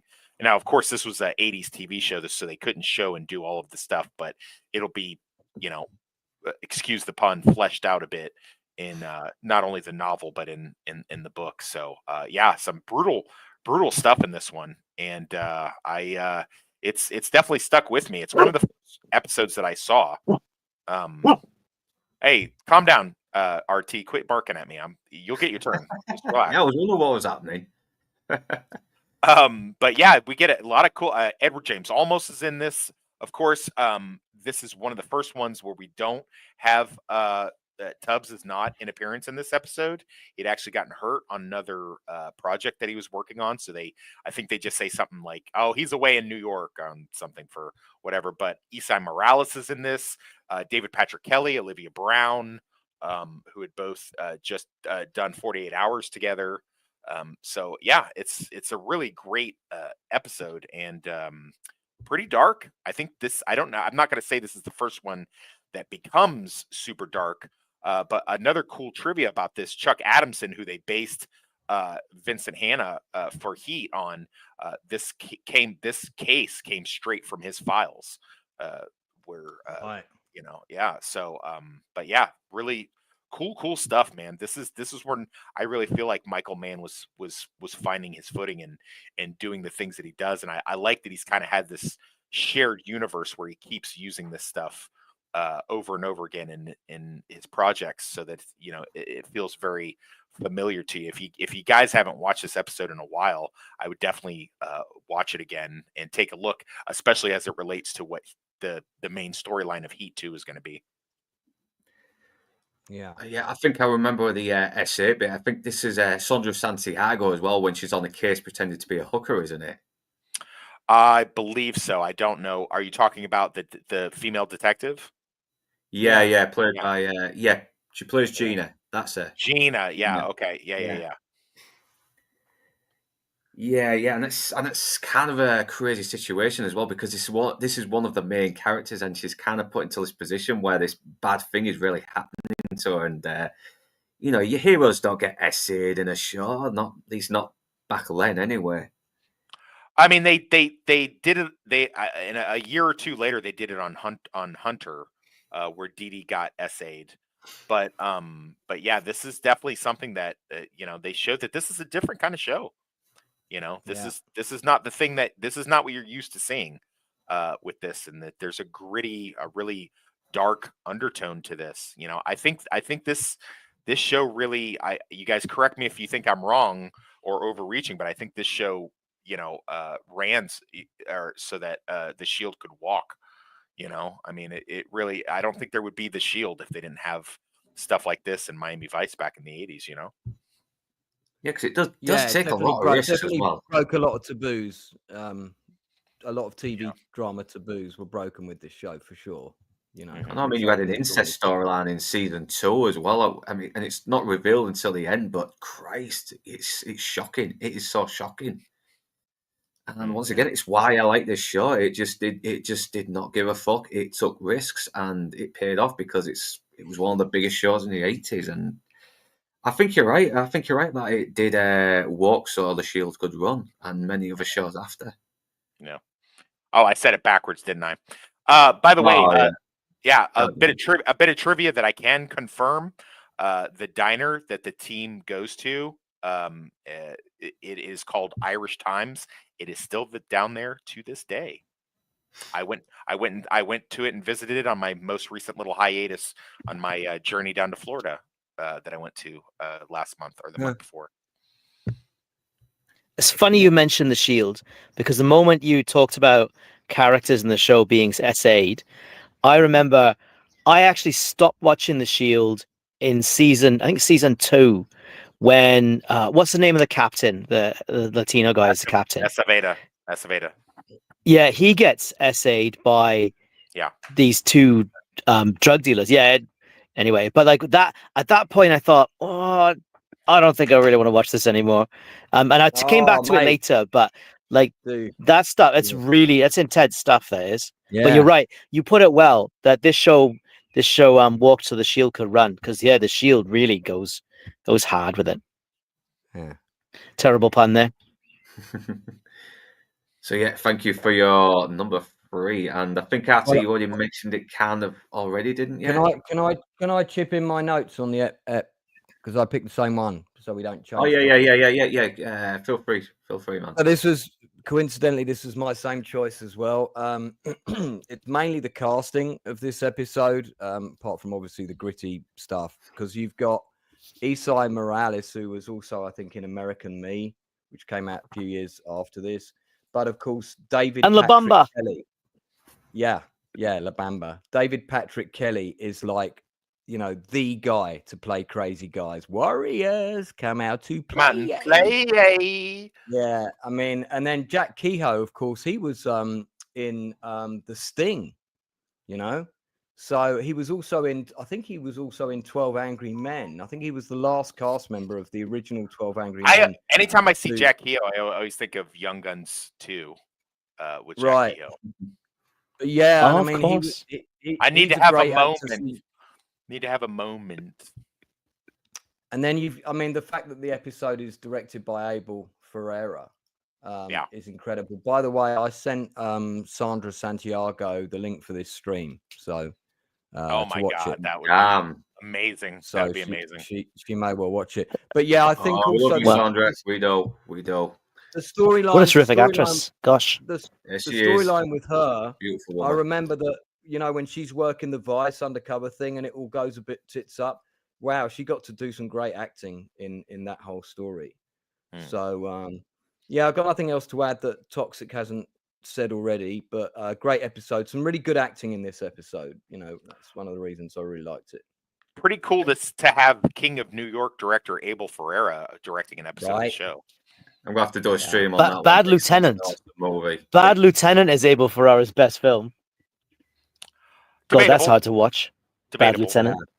King of New York is pretty amazing. It's in my top 20 favorite. Oh yeah, if you want a really good nihilistic, King of New York was definitely one of the best ones up there. It really is. Very, very young Lawrence Fishburne as well. It was just proper out of his mind in that one. Can you get more nihilistic than Bad Lieutenant though? God. Oh, yeah. Yeah, Abel Ferrara is very nihilistic. He is from the only two movies I've seen from him, anyway. But I am a bit of a nihilistic bastard. I don't know why. I mean, I love a good positive movie as well that makes you feel good after. But there's something about the nihilistic, dark noir, gritty stuff that just it just it does it for me. I don't know why. And Sandra Santiago, if she is watching, Sonny Crockett fucked up. He could have had there, but no, he went back to his wife only to fuck her off, and then he had something there. He did, man, in that first episode. Yeah. So I think we've already talked about. I think we've already done our number threes now, so we're straight on to number two. And number two is Smuggler's Blues. I'm sure a lot of you already have this on. Oh, that's my number two. It's my number one. It's my number one. It's my number one.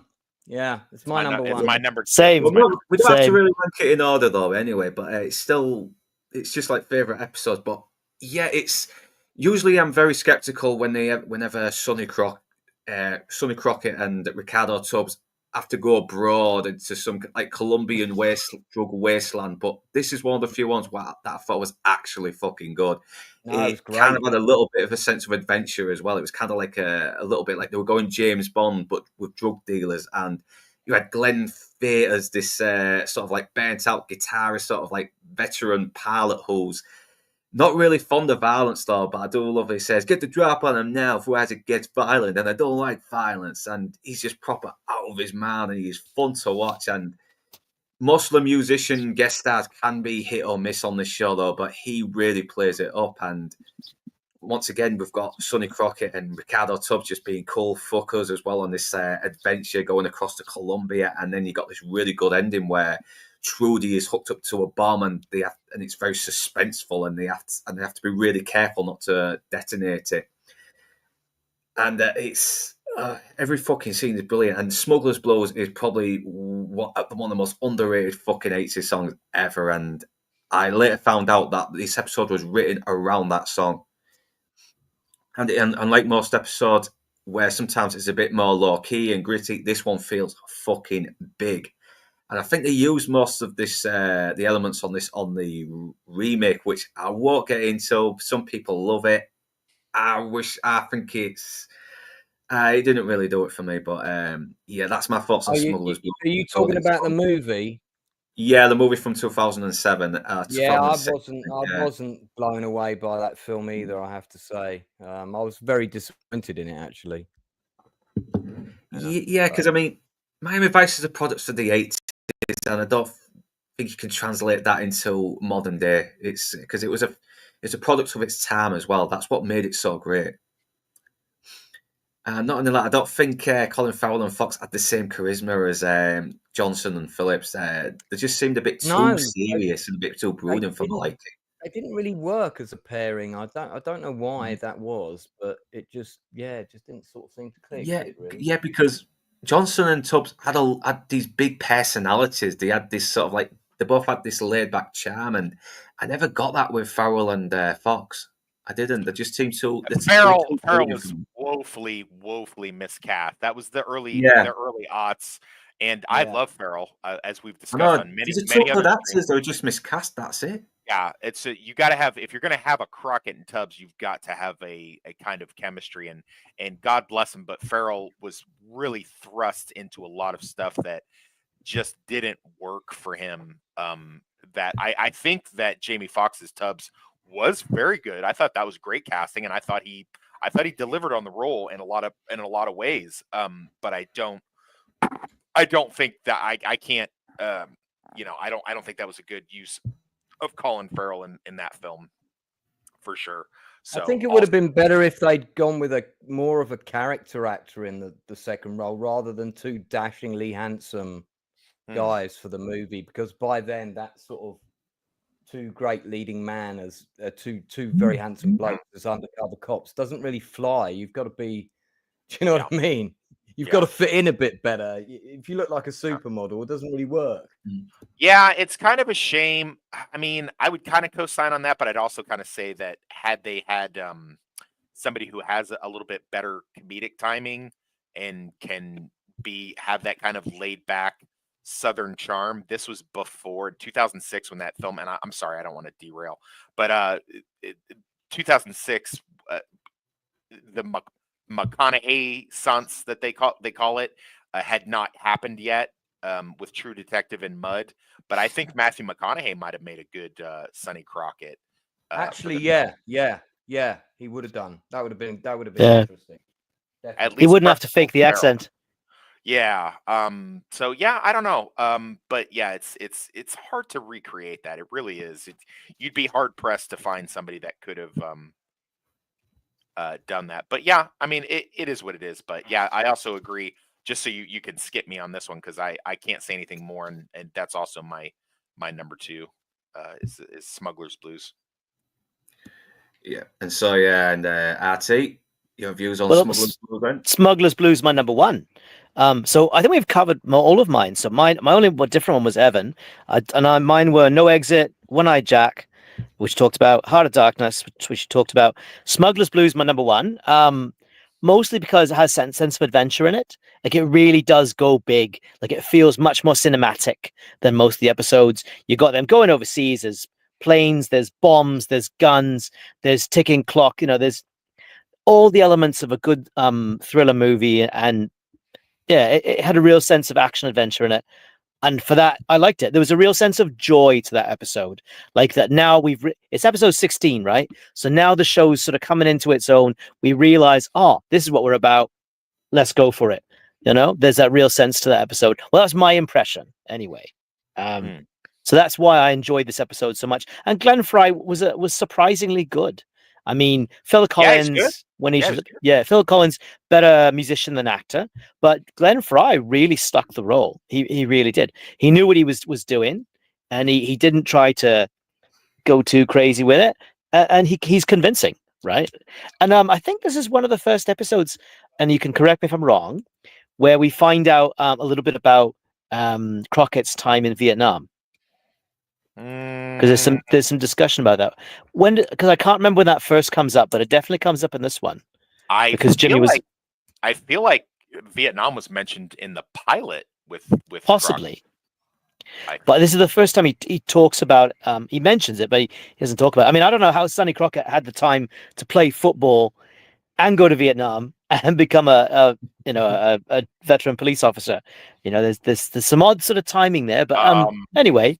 Well, I mean, listen. Anyway, read my book, and you'll see all the stuff I've done in my life. So as far as that goes. But... So yeah, fair play. Yeah. God, fucking rest in peace, man, Glenn Fay. I think he was a really underrated singer as well because he did return to do "You Belong in the City" for episode 1 in season 2, which is a really fucking good song. I mean, I want to listen to more of his stuff. I really do. Because I know you had a little bit of recognition with "The Heat Is On" for Beverly Hills Cop. Yeah, but yeah, the fact that he had this song called "Smuggler's Blues" and Michael Mann loved it so much he wrote an episode based around the lyrics of that song, and they got him on it. They must have loved this guy as well to have him do another song for it later. I didn't realize he did the Heat Is On. Yeah. Do you want me, Luke? Do you want me to talk about this now, mate? Because it's do talk about it now because I think it's on your favourites now as well, isn't it? I think it's my number 1, but rather than jump around, I'll cover it now. We don't have to rank it as well. It's just I haven't ranked mine really, to be honest. This is the episode that's directed by Paul Michael Glaser. So this is your other Starsky and Hutch guy, right? So that's, again, I think, and he went on to direct feature films. He did The Running Man, and he did not that long after this, a few years. So I think he wanted a cinematic episode because he wanted to go into feature films. And I think that's why the episode looks very cinematic. Stayed with me. It felt big. All the same things that RRTNZ said, basically. Also of interesting note on the cast, Richard Edson, who plays Wavy Davy, if you remember him in the episode, he is one of the 2 guys that takes out Ferris Bueller's buddy's car for the Star Wars Joyride in Ferris Bueller's Day Off. Yeah, he's one of those 2 guys. I thought I recognised him. Yeah, that's where you might know him from. I mean, he's a jobbing character actor. I'd love to interview him actually, because I'm sure he's had a very interesting career. 116 credits, and he's still working today. And he did Strange Days, which is another fantastic movie. So Richard Edson always popping up in these kind of roles. And Strange Days, really, he was the guy that his brain got melted or whatever? I think so, yeah. I haven't watched that in quite a while. Such a good movie. I need to do a stream on that. Great movie. Great movie. And this is one of the highest rated episodes on IMDb of season 1 as well. It's very highly rated. But yeah, so there you go. I really like it. Okay, so I think I'm on to one more now. And yeah, I'm going to sound a little bit pedestrian here, but I will. My last one is the very first pilot episode. And yeah, I know it's probably not the best written at the moment, but it was a good way of just it really hooks me in from the start, though. It's like, it does feel like a very good way to really get the characters started from the ground up. I mean, you've got Tubbs going on this mission for vengeance, and this is where he first meets Sonny Crockett, and they instantly have chemistry straight away when they start working with each other, even though they're still kind of a little bit what's the word anyway? A little bit funny around each other. They aren't exactly too friendly just yet, but once again, we're getting still kind of sizing each other up. Yeah, no. There's a lot of that. Get your tanks off my lawn. There's a lot of that going on. And not only that, we've got like conspiracies are inside the department as well. Like, you don't know what to trust. I mean, the original boss before Castillo is almost hinted that he might be corrupt, but then you find out that it's one of his old partners who was on the sting operation with him before, on the very first time he meets Tubbs, and you can really, and Crockett really fucking sells it when he's like, I trusted you. It's really, yeah, he fucking sells every scene, and it's a very good start to the episode, even though, and yet the good people, they don't always win. The villains seem to have more power over them sometimes, and you get to know the history a little bit about Crockett and his divorce, and Tubbs is basically just a very angry, bloodthirsty rogue copper who's pretty much gone against his orders, and he's pretty much turned into a bit of a free agent at the moment. He's pretty much betrayed his old department for now, but it's like I said, it was still finding its footing, but this was a great fucking start, and I could still see this as a movie instead of a TV show, because you get the characters straight away, and you get the plot straight away, you get the tone straight away, and there's not much else I can say. It's a very good start to the series, and would only get a little bit better in series 2 and 3, and start to go down a bit in season 4 and go way down in season 5. Can I caveat onto what you say a little bit on this? Yes, you can. Yes, you can. Yeah, I'd love to hear more views on this. I agree.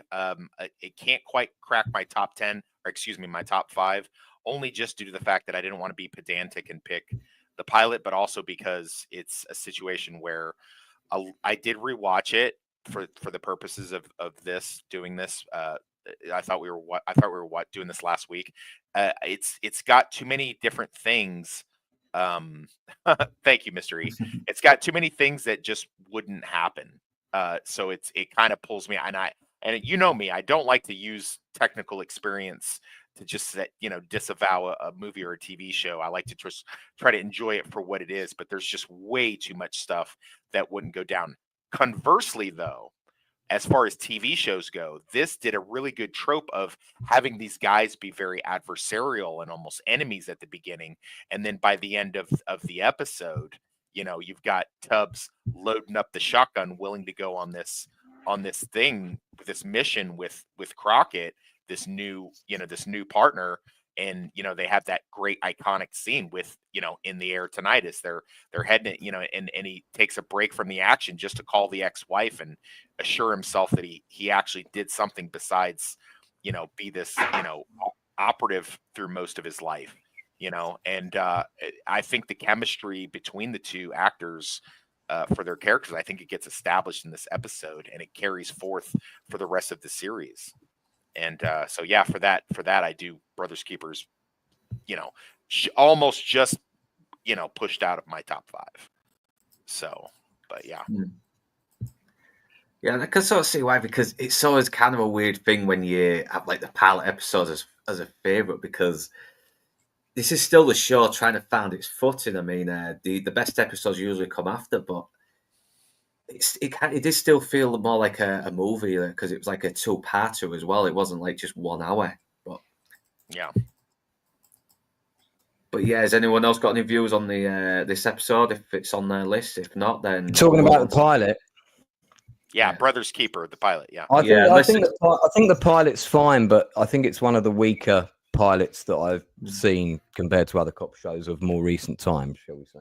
Yeah, I'll agree with that to an extent. I think it's weak when you look at the show as a whole, but if you just base it off of pilots, I think it's very serviceable, and it's got some really iconic scenes in it. A lot of pilots have a lot of hard time. I mean, Luke and I did the original unaired pilot of Buffy the Vampire Slayer recently, and that was a total piece of dog. So I mean, and that's an iconic show, and that's not even judging it on cumulatively. That's just judging. I've never seen it.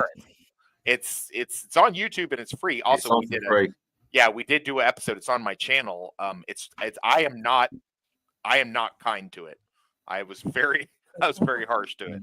So this is the first time we see Martin Ferrero, as well as this like sort of cross-dressing hitman, and he gets killed, but he would later come back as Izzy, who was like this kind of con man who's informant as well, who's always trying to sell something, but he's not really to be trusted, is he? He's like he's always looking for an opportunity, and he's a very funny before the T-Rex eats him.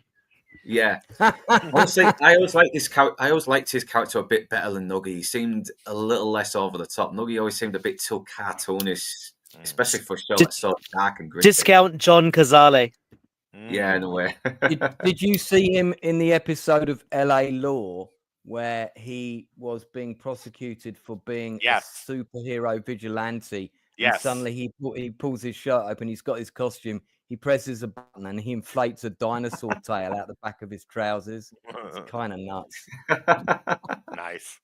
That's why I always remembered him as an actor because of that scene. Always remembered him because of that scene. Like, who is this guy?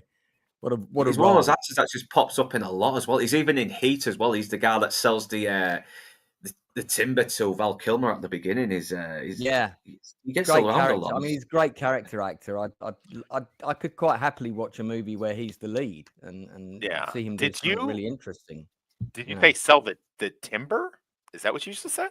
I think he was selling him something, wasn't it, for the bank? He's working in that yard. It's like a timber yard, but they're selling explosives there. And I think that's the demolition stuff, isn't it? That's it. Yeah. He sold him explosives. Yeah, because it was under the pretense of construction work. Now it's coming back. Okay. So it is like a little Easter egg to Michael Mann as well, because Michael Mann's he's like a lot of directors. He wants you'll see his usual suspects. He's like anybody else that you'll see that the same actors will pop up in different roles over and over again, and that's to be expected.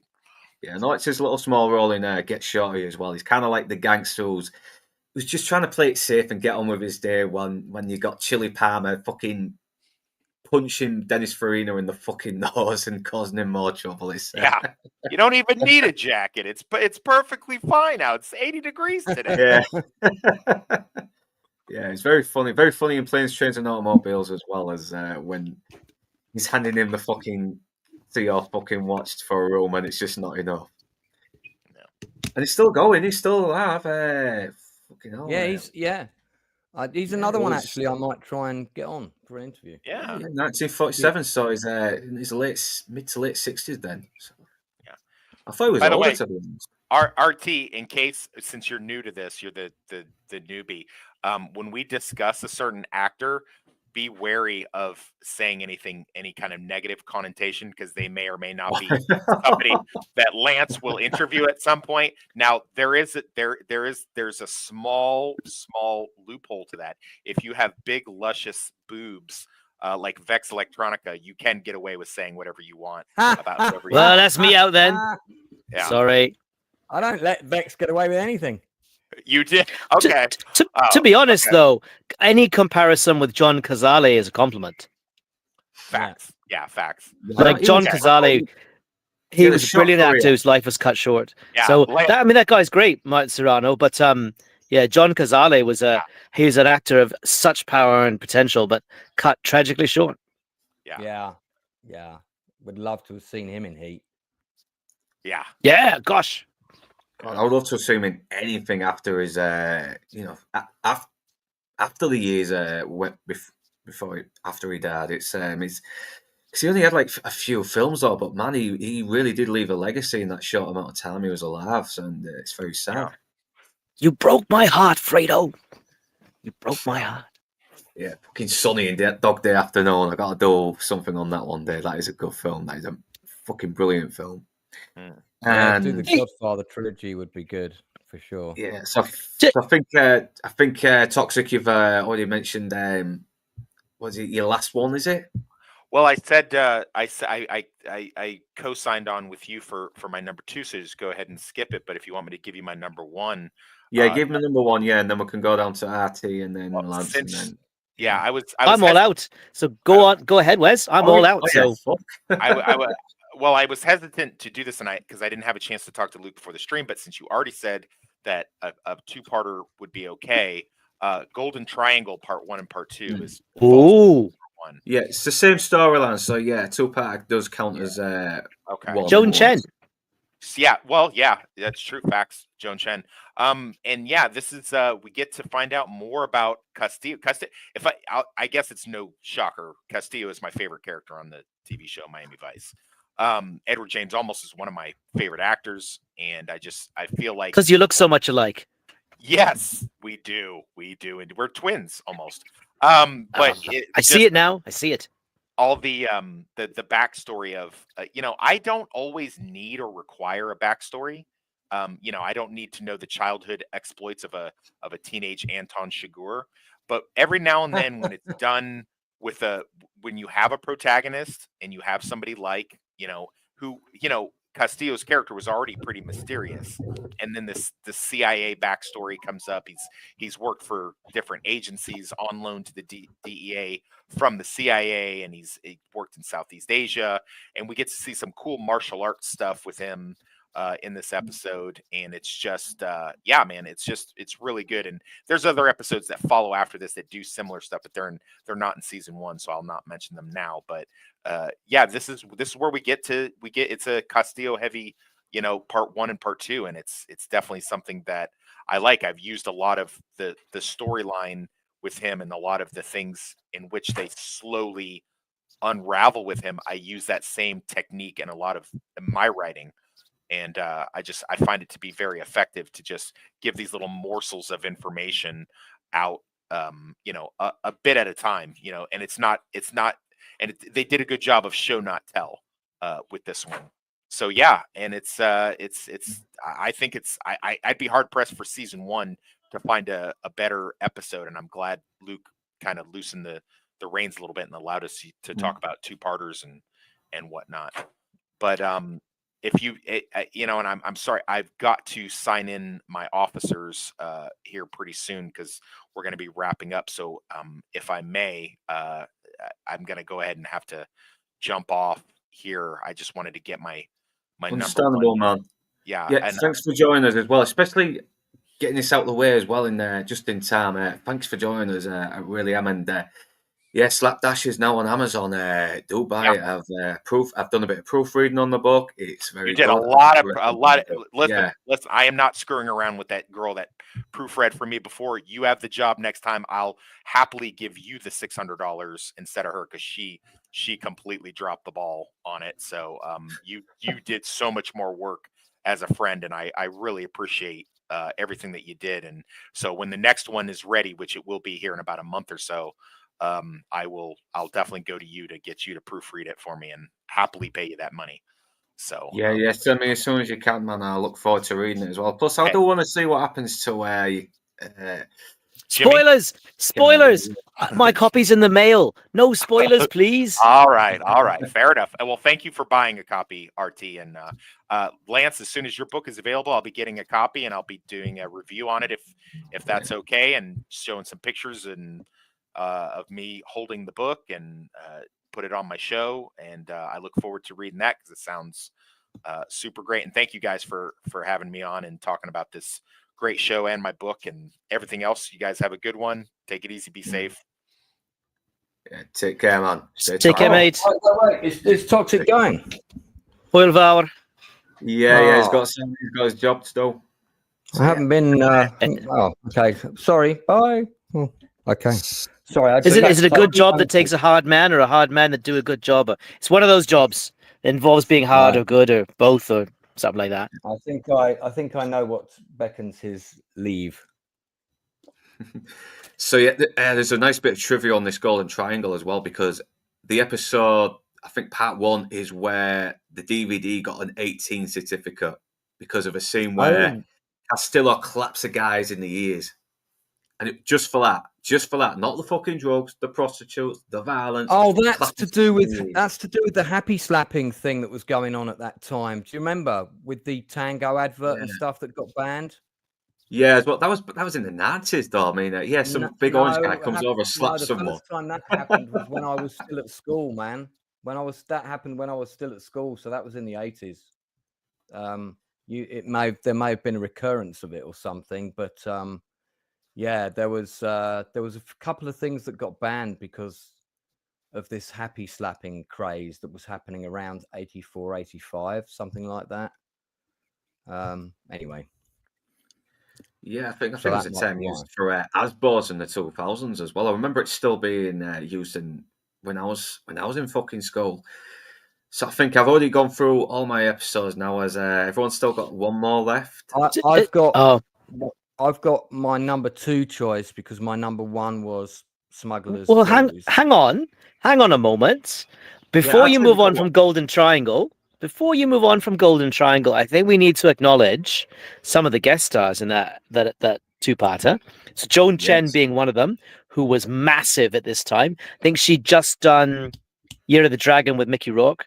And Key Luke, who provided voiceovers for almost every animated cartoon that come out of Japan or anywhere else and was dubbed into English. Ah, man. Yeah, well, she was it's chock full of guest stars on the show. Episode, you know. Sorry? Joanne Chen. She was in a previous she was in a previous episode of Miami Vice as an extra, and that's how she got the part in this episode. Yeah, there is tons of recurring actors. We've had John Leguizamo play different characters. He's played Caldero's son, but he's also played another guy in season 5. It's even the woman who played Switek's girlfriend in the one about Zito and Switek as the main characters. I mean, she appeared in season 5 as well, with the one with Michael Chiklis, I might add. Well, back when he had hair. Yeah, and he's playing this very foppish art dealer, which always cracks me up, just something like that. Yeah. Yeah, because Joanne Chen played a waitress, uncredited role in one of the previous episodes, just like a background extra. So, and obviously she got noticed by Man. I mean, I would have noticed her. And who wouldn't? And she's an awesome actress. I think she's fantastic. So that's how she got cast into this. So this was, I think, one of her first major roles. She looks like now. She still looks good. She still looks good. She looks incredible. Gosh, she must be on like mid to late 60s. I think she's in her early 60s. But yeah, she's always looked fantastic. I keep meaning to watch that Marco Polo TV series that she did in the mid 2010s, but I've never got around to seeing it. But yeah, around this time she did Knight Rider and Matt Houston, so she was just starting to break through in those sort of little TV roles, and this two-parter was probably her first bigger acting role. When's Year of the Dragon? I always thought it was 84, but maybe I'm wrong. I think it was 85. No, it was mid 80s. I think it might have been 86. Yeah. I think it's 86. I'm just looking for that. Was she in that? Yeah, with Mickey Rourke. She was like the female. I know the film. It's the director of Heaven's Gate, isn't it? Michael Cimino. That did. Yeah, yeah. But yeah, Year of the Dragon. I'm sure she's in it, Joan Chen. I don't see it on her IMDb. Yeah. Was she uncredited? I'm not. Sometimes IMDb has loads of credits missing. I'll just have a quick look in Year of the Dragon and see. Unless we're getting. Maybe it was under a different title, but it was Mickey Rourke about Chinese mafia and Nuke. Yeah, I know. You know the film. I was working at the cinema when it was on. So yeah. Okay. So it came out in 85. She is not listed in the credits. You're not thinking of Tracy Zhu, who played Ariane in that? Maybe I am. That will be me. Pretty similar. They've got a similar. I always thought it was Joan Chen. Well, I could be wrong. I'm just double checking the credits, but I can't see her in here. No, so definitely not one of the leads. So I know the role that you mean in the movie. I haven't seen the movie in quite a while, but I think you're same. talking about the character of Ariane, which is Tracy Zhu. Yeah, no, you're right. Actually, is Tracy Zhu. That's my fault. I mean, she's got a. I always thought it was Joan Chen. For some reason, I've always thought that. You have put me right, having been wrong for decades. Mate, easy mistake to make. Yeah, Ariane was great in that part. It's good movie actually. I thought that film was really tall too. Very tall. Ariane Koizumi, very tall. I haven't 5'11".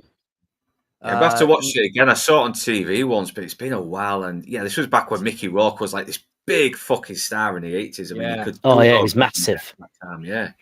Northern, there's a picture of Ariane if you want to show it quickly from Year of the Dragon. Before his return to boxing. Yeah, well, yeah, that was a short career, wasn't it? Do you want me to do very misconceived, very misconceived Mickey Rourke's boxing career? Northern, do you want me to do the one that I missed? Which one? Yeah, the one that you missed. We all want you to do that, Lance. We all want you to. Got one more left, though. Have you still got one? No, I don't. I do not. I am out. Yeah, so it is Lance. You have covered all of mine. I talked about my number 1 episode instead of my number 2 episode because we thought we should all talk about that at the same time. But I haven't said what my number 2 episode was. Oh, yeah. So, yeah. Wait, Lance, are you saying you mixed up your number 1s and your number 2s? That doesn't sound right. Toilet humor. Look, Sandra might be watching this, so let's keep it clean. My number 2 pick from season 1 was episode 17, The Maze. Which has Ving Rhames in it. I'm not sure if that's how you pronounce his name. Yeah, it is. And, Does it? Yeah, he's very, very young, like, really skinny. If you remember it, it's the Siege episode. It's where they've got a siege. There he is. And right there. you've got the SWAT team wanting to go in, and he doesn't look like a bitch there either. There's a lot of well-worn tropes in it, but more importantly in that episode is Garcelle Beauvoir. And she also was in an earlier episode as an extra, like Joan Chen. And I think basically, again, she probably got spotted. This is one of her first big breaks. She's an absolutely stunning actress and also very capable. So this is one of her first TV roles. I'll get you a shot of her up, Northern, so you can see who I'm talking about. There you go. So she's in this same episode. Great actress. I'm a massive fan of Dog Day Afternoon. Probably one of Al Pacino's best films. Definitely John Caviezel's best performance, in my opinion. I think he's even better than in The Godfather in that. But it's a bigger role, I suppose, for John Cazale, eh? He plays a more complex character in Dog Day Afternoon. And he does so much with so little dialogue. It's an acting masterclass. And I remember Yeah, watching it always upsets me though when he says he doesn't smoke because he wants his body to be healthy and be cancer free, and then turns out the actor really did die of cancer of the bone. He did. Yeah, it's tragic. Yeah, no, it's very, very sad, but really good episode. Again, it's got that sort of Dog Day Afternoon mentality. You've got the rivalry between the SWAT team and your regular characters. Got some quite nice tension. It's got a pretty good action ending. So yeah, it's also got hang on a minute, I'm on the wrong one now. Let me get my notes back. Yeah, it's episode 17. Not rites of passage. There we go. Yeah, I always like it when Tubbs puts on the Jamaican accent. I always thought he was better at being undercover because he always seemed to change his clothes a bit more than Sonny Crockett did. Crockett would still wear the same pastel suit and had still be himself, but Tubbs, he would really get into his character. He would really get into his sleazy sort of like Dominican, Jamaican kind of like sleazy drug dealer kind of undercover, character just to sort of come here, little girl. I show you a good time. Irie, man. I don't do bad deals. What do you think I am? A Rasta Magman? Yeah. I'll tell you who else is in this episode. You've got Joe Morton. So Joe Morton is the guy in Terminator 2 who built Skynet. Yeah, he's the one that's going to start Skynet. He's salvaging the parts of the. Mars Dyson. There you go. This guy. There he is. Yeah, there he is. Oh, I can't believe I forgot he was really young. Oh, you've got him anyway. So, yeah, in the episode, he's a great actor, very underrated in my opinion. I was a bit. It was a bit of a shame after Terminator because the whole scene where he's dying in Terminator 2, he totally sells that scene. Totally sells it. And his last breath, I'm not sure how long I can hold this up. I know. And he's got that gasping for breath. Family, and you really feel for him, and he makes that sacrifice. And I thought, wow, after that, we're going to see this guy doing some really major roles. I mean, he's a very experienced stage actor, so he's done a lot of theatre. 139 acting credits still going. He's never been out of work really, so he's probably done loads of stuff that I haven't even seen. But yeah, he's in this episode as well. So you got good sort of guest cast. I mean, Northern, you've watched them all recently. It's got some nice action, which as a kid, was always an appeal for me. Yeah, so that was my number 2. Yeah, even the criminals sort of taking over the place still have a bit of personality in their own little conflictions. Some of them are a little bit they're kind of afraid now that one of them's starting to go off the edge, and they kind of may have screwed things up for themselves. They've got themselves in a stupid situation, and they have no idea how to get out of it without getting gunned down or being arrested. Yeah. Yeah. So yeah, that was my number 2. Number 1 was the same one we've already talked about. So there you go. There's my 5. Yeah, and we're done already. This has been a quick stream. Jesus Christ, my streams are ending way too quickly. So if you were scoring these on points, which would be that the number 1 pick would get 5, for example, the number 5 pick would score 1. I think I worked it out that your number 1 film would actually be the one that I picked for number 1, and so did one other person, I think, and I think 2 other people had it in their list. So I think points-wise, I think that scored the most, Smuggler's Blues. Yeah, I think you're right. I think it's in everybody's list. Yeah, it would have scored the most points. So that's the number 1 episode for season 1. There you go. Well, it's a I love to use this word in a sentence. Quintessential. It's a quintessential Miami Vice episode because if you never watch a show and it's right, you want to watch one episode and find out what Miami Vice is about, watch that one. Right? Yeah.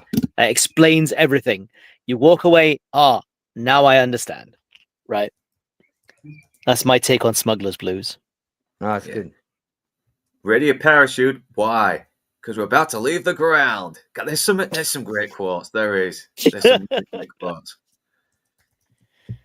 I think it is one of those episodes where it's not too dark. There is some dark moments, obviously, with Trudy being hooked to a bomb. Yeah, but it is very intense, but it's still fun as well. It's still a very fun episode, and it's adventure, right? Yeah. It's adventure. I know. It's probably the only one of the only few times one of the only few times I don't mind Sonny and Crockett being out of Miami Hunt. You know, it's I don't know how, because every time they've gone into another country in the other episodes, I thought I kind of want them back in Miami hunting drug dealers locally. But this is the exception, and it is definitely one of the best episodes in the series. But yeah, I'm very sad that we've got through these pretty quickly. No, it's efficiency. So yeah, I said top. It's efficiency. Got more people on, but yeah, we still got a pretty decent amount of people, and I'm very glad that you all made it. I tried to get Inside Man, but I think because he saw many were already on it, I think he wants to leave it for now. And yeah, Inside Man, if you're watching, just put it in the comments after if you can, or jump on the chat. But since we still got a bit of time, the reason it went so quickly, Luke, is that there was so much agreement on the best episodes, right? That it was very, very clear. There was a lot of crossover between our lists.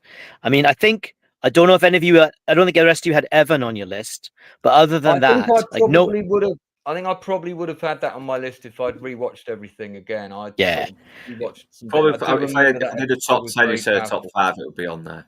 Yeah. But the rest of mine, the other 4 of mine, were on everyone else's list, right? So that's efficiency. You know, that's us looking at, you know, the quantity. Sorry, not the quantity. The quality of these episodes, and making a judgment and going, well, these are the best, right? I mean, they're probably, if you'd done a top 10, we probably would have had a little more variation. But you know, there's 5 brilliant episodes that season, and a lot of good ones.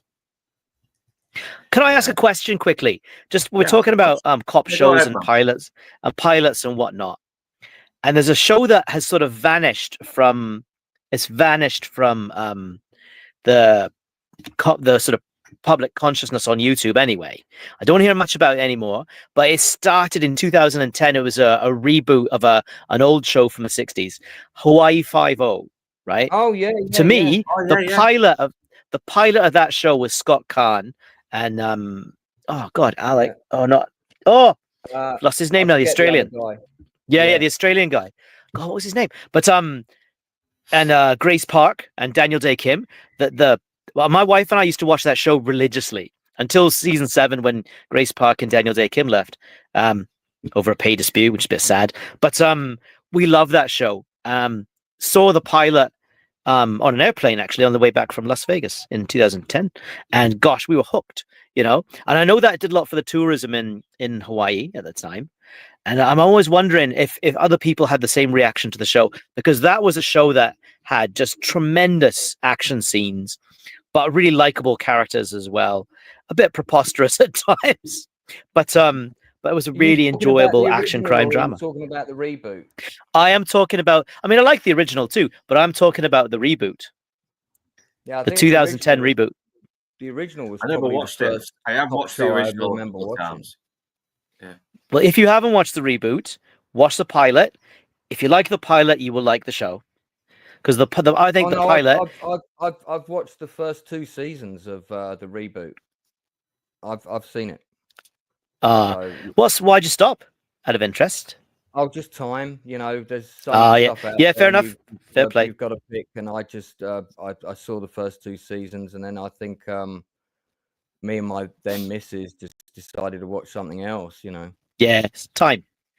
So on that note, I'm arguing the pilot of Hawaii Five-0 2010 really, really strong, but the other show which came out about the same time, maybe a year afterwards, very, very strong pilot.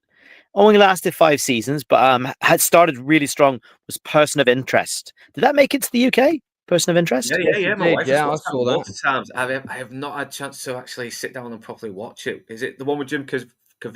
Jim Caviezel and Michael Emerson, Michael Emerson was famous for Lost, and Jim Caviezel famous for being Jesus.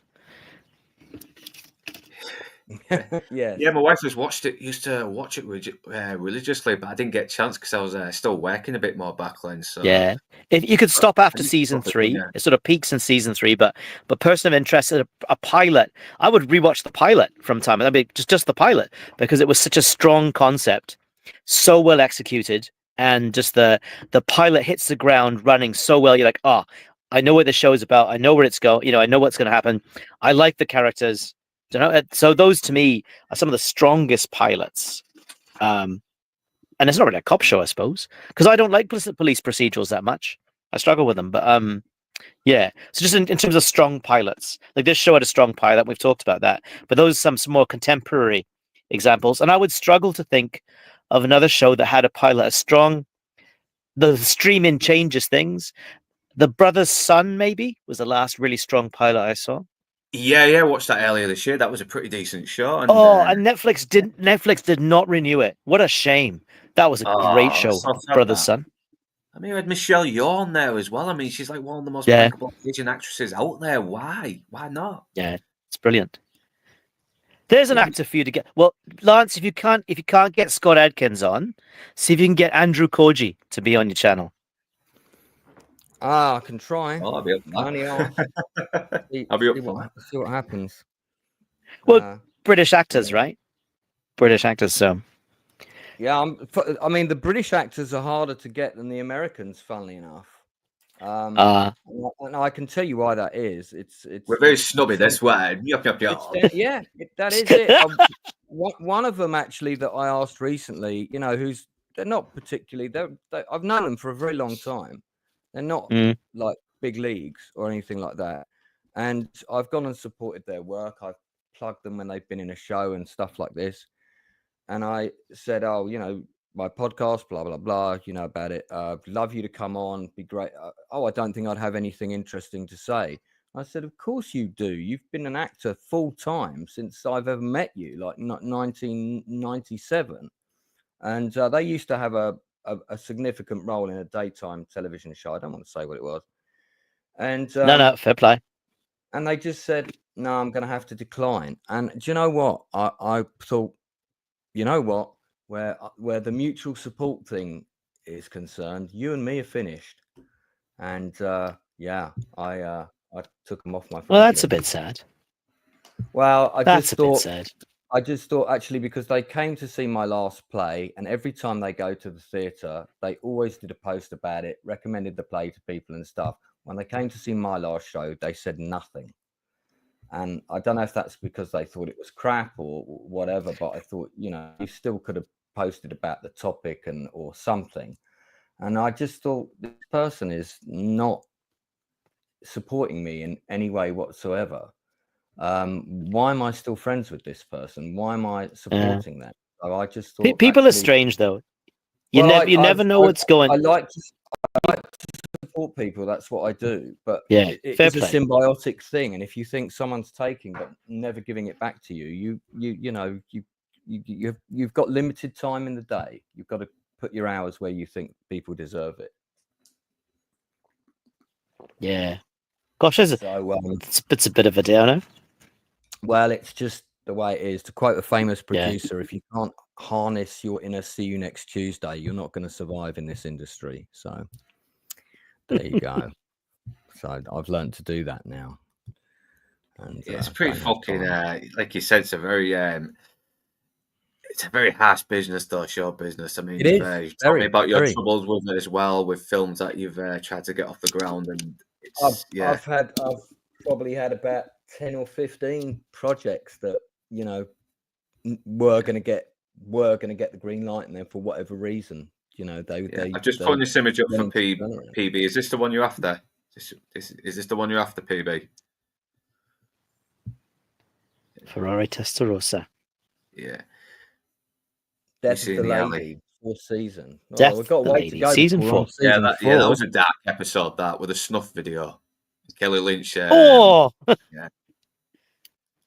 Yeah, and we do get a little bit of we get a really obvious continuity error as well, where Crockett's driving in the car, and it's a shot from the third series when his hair was a bit more crop short, and he's wearing darker colours. I quite like continuity errors, just because we live in a world where so much of film is made digitally, and there's a degree of artificial perfection that you find in film now, right? In the past, continuity errors happened because it was all done by real people with real people using real cameras, right? There was a shot. Someone. I don't know if it was you, Lance. If it was, I apologize. Someone was complaining about the shot in Predator last week on a stream. You know, when Arnold goes over the waterfall and the quality of the film used to film him falling is different than the quality of film for the rest of the film. That wasn't me. I didn't complain about that. No, I don't think it was. I've not even. I don't think it was, because you don't tend to nitpick. And I thought I can't remember whose stream it was on. It doesn't matter. I won't say anyway if I do remember. But I thought, gosh, that's such a nitpick for 1987. I mean, there's a bunch of continuity errors in RoboCop, which I rewatched really recently, but it's still a brilliant film, right? And to me, continuity errors like that, there's a little bit of charm to them. You know, it's like, this was a film that was crafted by human hands.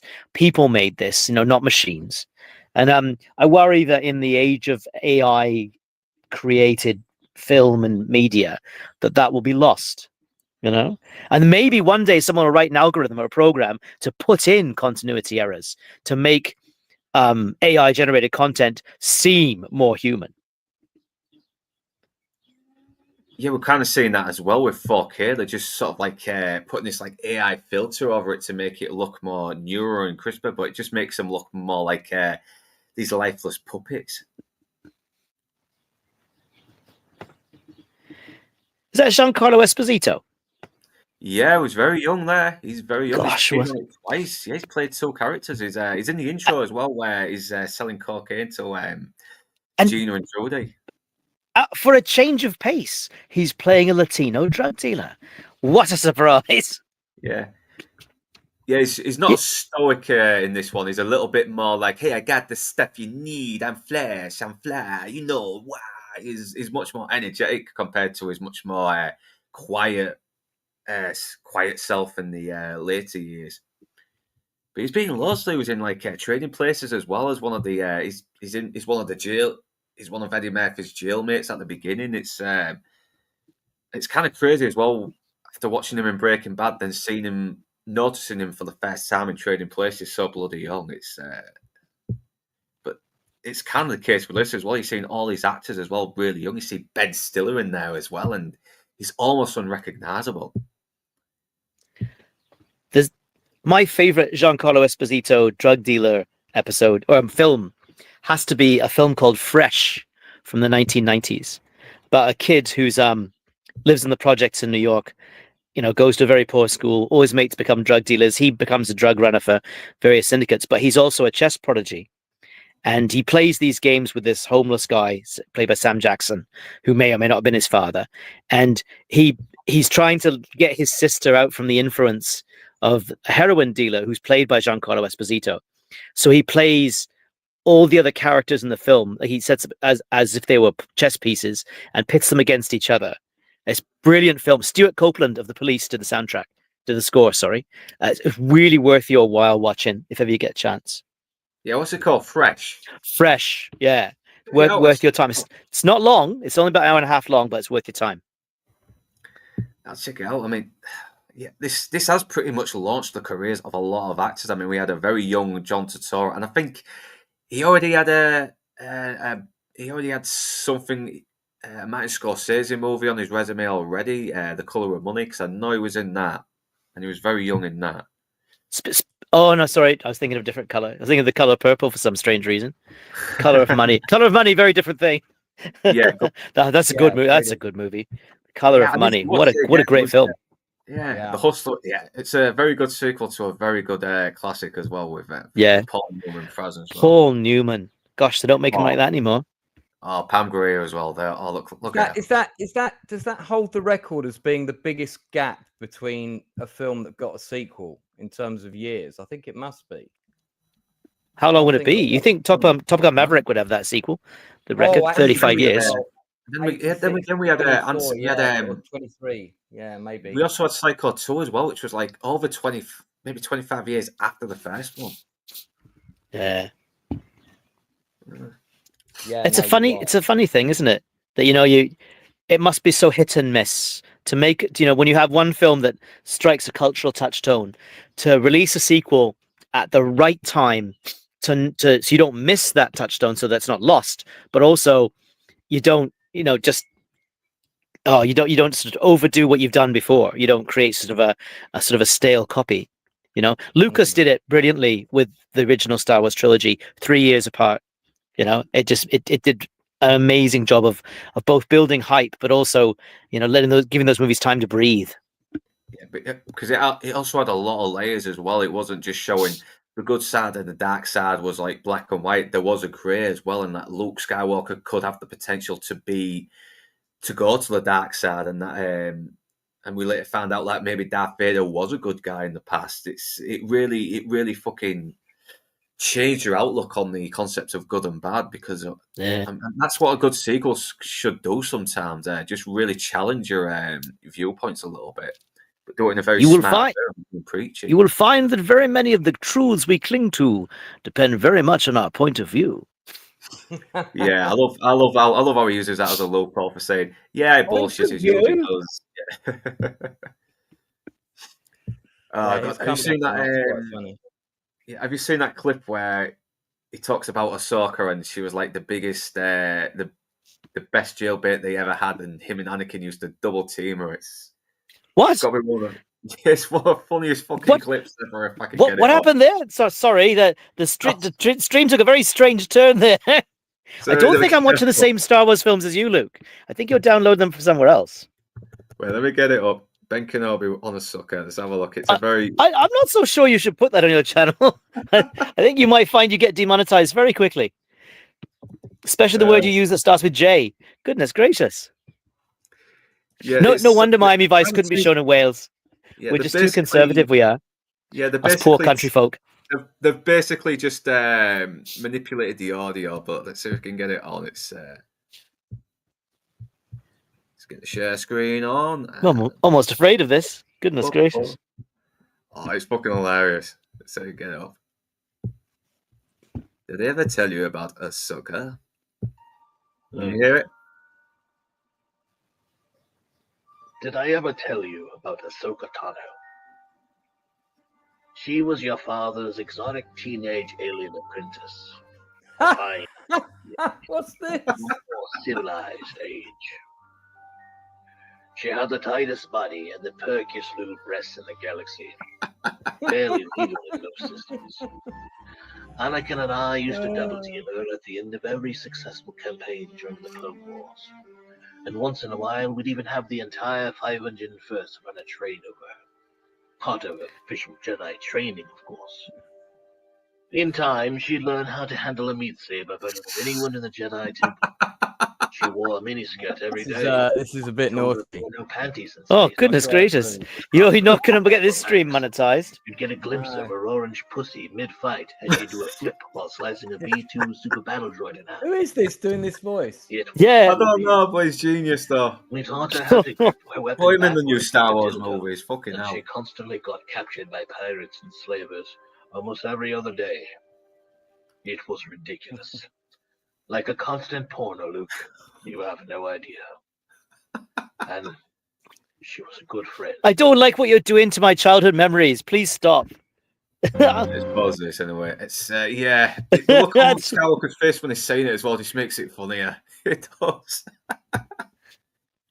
And yet, PB, I'm happy because the image I put up of Don Johnson crying in Milk Run is his first on Internet Movie Database in his image bank after his main casting photo to show his talent.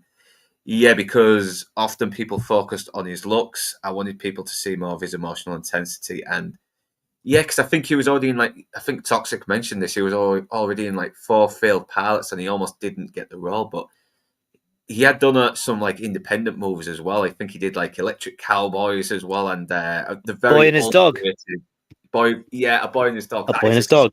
Film. It's a dark film.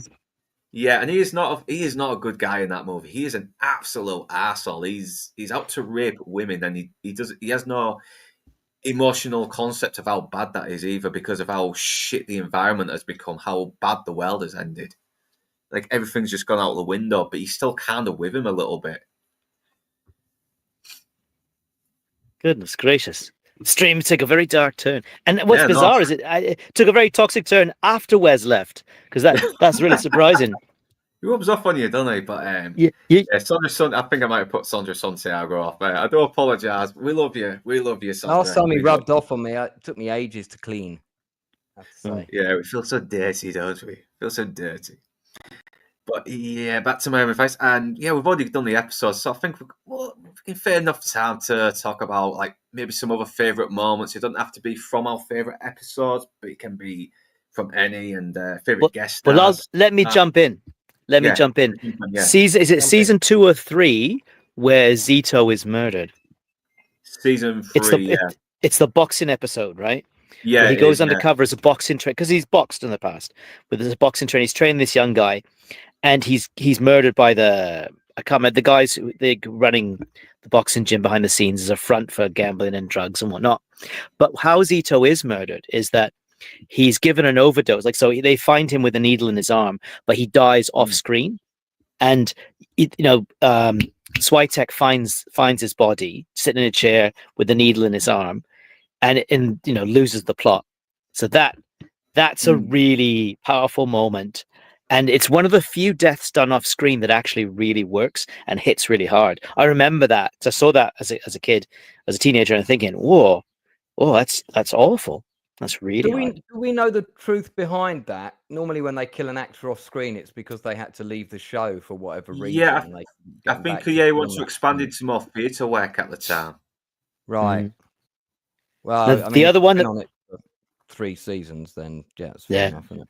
Well, the other one that PB and some folks have mentioned is the episode where the buses don't go there. I think it's called. Do you remember the exact name? Yeah, I do agree with you. It's like, but Bruce McGill as Hank Weldon. Yeah, because he's kind of hilarious, but at the same time, you feel sorry for him as well. You don't know if he's a danger to anyone, but at the same time, he still manages to come across as a very competent cop, despite his very zany manner. He's very over the top. At the same time, he's still subtle enough to make you still care for him and feel bad for him as well. Yeah, well, Crockett definitely does. Like, Crockett understands at the end. So that's actually one episode I wouldn't want to spoil for anyone. That's one that if you haven't seen it, watch it, and if you don't know the ending, just watch it through. Don't let anyone spoil it for you, because it's got a powerful ending. And Bruce McGill. Bruce McGill must be on your list. I would think, Lance, because you have a list sort of great character actors. Bruce McGill, I would think, would be on there somewhere. Bruce McGill is an absolutely outstanding actor. If you haven't seen him in the 1980, no, it might have been 1991 film, Long Time Companion, which is one of 4. It gets a mention in my book. It's not one of the entries, but it definitely gets a mention under "And the Band Played On." It's one of the 4 good films that have covered the outbreak of the HIV epidemic in the 80s. And him and another actor, they play like a couple who've been monogamous for decades or whatever, and they still both get struck down by it. And McGill is just fucking phenomenal in that film. And that's the first film I saw him in, actually, and I was like, who is this guy? But he's good in everything he does. He elevates everything. Animal House. Yeah. Oh yeah. God, I haven't watched that in a long time. Is he in Animal House? I can't even remember. Yeah, God. He's D-Day. D-Day is played by Bruce McGill. I mean, the other great character actor that I think of, and I don't know, does he make an appearance in Miami Vice? The other great character actor of the 90s and 80s, and even today, though he's quite old now, will be Stephen Root. He's like probably my all-time favorite character actor. From Office Space. He's a brilliant actor. He's from everything, Stephen Root. Yeah, he's done Star Trek. He's Justified. Yeah, he was a Klingon captain in one of the best in the episode that has Spock in it. Yeah, no, he's brilliant, Stephen Root. He was in Ghost. He just fantastic character. And he's different and everything. Terrific actor. News Radio as well. He's a very versatile actor. He's obviously Dodgeball as well. He's very fucking funny. Yes. Yeah. He's even in the book of the Are you angry now? No. Yeah. He's in the book Ill of for the Love movie as well. He's in that, and I think he's in Crocodile Dundee too as well. He's the guy who has the machete to his balls when he's taking. That's right. Yeah. Yeah. I had not remembered him from that specific role, but I know I watched it a while don't know ago, if but he's I wasn't young sure it Miami was Vice. him Let though, me look. because he looks very, very young. But yeah, damn. But yeah, he's very Funnily funny enough, in Office Space. Yeah. Funnily enough, RRTNZ, I was going to actually do a stream on great character actors because I've done a blog on character actors on my book website. So maybe, man, you should come on that when I do that one. Oh, I'd love to. If I can, if we could work out a time difference, I would love to. But I think it probably would be be I think it'd be a series of streams, to be honest, Lance. Yeah, because well, there are so many I'll do it men and by women who are. I'll do an American one and then I'll do a British one, probably like that. Yeah. I think. But probably on a Sunday, probably be a Sunday evening. So you might be able to do it if you get up early or late. Your Sunday evening is my Monday morning, so unless it'd be I get up quite early on a Monday though. We'll work something out. Maybe a Friday after Northern. Maybe that'll work. Yeah. Anyway, I'd love to. Because a good character actor elevates the material, right? And those small walk-on roles, like Christopher Nolan has sort of famous for using very big actors in very small roles. Yeah. Like Oppenheimer. I mean, Gary Oldman is in Oppenheimer. I think he's uncredited for like a minute, maybe as Truman. It's fantastic, you know. Yeah. Gary Oldman is always good value. I mean, he's. I think that guy can play anything. I mean, he can play He used to be very good at playing the very young, kind of punkish guys, like the skinhead in Meantime and the Sid Vicious. Yeah, in Sid and Nancy. Sid Vicious and the repulsive pimp in True Romance. But he could be Commissioner Gordon in Batman. He's much more humble and he's a very moral man and he sells it. I mean, I did not see Gary Oldman in that role. I saw Commissioner Gordon. That's how fucking good of an actor he is. Yeah. Isn't the internet as a meme or a joke or something where you get home from work one day, you put down the paper and get the milk out of the fridge, and then suddenly you realize you were Gary Oldman all along playing the role. Yeah, I've heard that one. Yeah, that's how good of an actor he is. I mean, he was in Friends, smelling the fat. But yeah, and he's like spitting in Joey's face because spitting in Joey's. That's how you act. That's how you act. Oh, I mean, who is coming up in the world of acting that has that kind of talent and that kind of craftsmanship? I just don't know. Is there anyone? It's very rare. I mean, maybe Glenn Howell could have some potential. He has some charisma. But, there's definitely some Gary Oldmans that coming up that took Gary Oldman quite a while to be the level of Gary Oldman that was amazing. He was always talented, but there's a few Gary Oldman.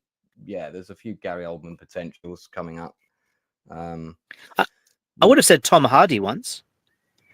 Yeah, so would I. But I don't like actors. He was good in the Bike Riders, even though the film could have been better. But then you get Venom as well, and I'll give credit. He's better in the third one than he was in the others, but the film was still a fucking train wreck. Well, you cannot make caviar out of cow shit. I know. Those films have the potential to be good as well, because I mean, Venom's a very popular character. I mean, but yeah, I think there are some studio interference. I really do. Yeah. You're probably right. Entirely possible. Yeah. Oh yeah. Thanks for. I'm glad you found it as well. I mean, the more people found this, the more I'm happy, and means I get to know some more beautiful bastards as well. So. Cheers, PB. I wonder what that stands for. Personal best. Personal best. Personal best. So we've already said guest star, and Lance, have you said your favourite moment or guest star yet? I've got. There are two moments I always remember from season one. One is the death of the Evan character. I do remember that, but proper was like, oh no, and the other being the M60 that fires out the truck. My favorite guest appearances would be Giancarlo Esposito is in Nobody Lives Forever, really young. And the ones I've mentioned, David Patrick Kelly, Dennis Farina, Pam Grier. I absolutely love Pam Grier. I've always loved Pam Grier. Ever since I first you saw can never her. go wrong. Very even in the fucking like, shit Steven Seagal movie, she is good. That's which one's she in? Above the Law. Is that Pam Grier in Above the Law? Yeah, that's probably his second least. It's probably his second least shit movie, though. I mean, Under Siege is his best film. Well, Executive Decision is his best film because he dies in it in the first 45 minutes. Yeah. Under Siege is his best film, but Above the Law is not complete dog shit. Yeah, Executive David Suchet. David Suchet is an Islamic terrorist. Unbelievable. Yeah, great movie. I really Poirot. like that film. Yeah, Poirot was a terrorist. I just watched Under Siege and Under Siege 2, funnily enough, yesterday. I had them on in the background while I'm working, the easy films to have on in the background. And I do feel that Under Siege 2 is a little bit underrated. I think it's still a decent film. It's very stupid. But as a Bogosian's great, eh? I just I like all the other actors in it. I really like the female sniper who's played by a Fifi, who actually later in life became a friend of mine. I'm trying to get her on. And she had a great experience working on that movie. She had a really good time. It was her first major role. And then you've got what's his name from Is it Everett McGill? Everett McGill is the main villain. He's great. Great character actor. And Eric Bogosian. Eric Bogosian. Yeah, great. The guy played Zed in Pulp Fiction's in it as well. I mean, what's happened to him? I've not seen him. Peter Green. Peter Green. Well, he was killed by Raylan Givens in 2011, so he's not in any more films. You've got the guy from Better Call Saul as well, the private investigator, cool guy that always plays bad guys in the 80s. Him from Beverly Hills Cop. He's in it. Oh God, Mike Ehrmantraut's character. Oh, what's his name? Oh God, Jonathan Banks. That's the one.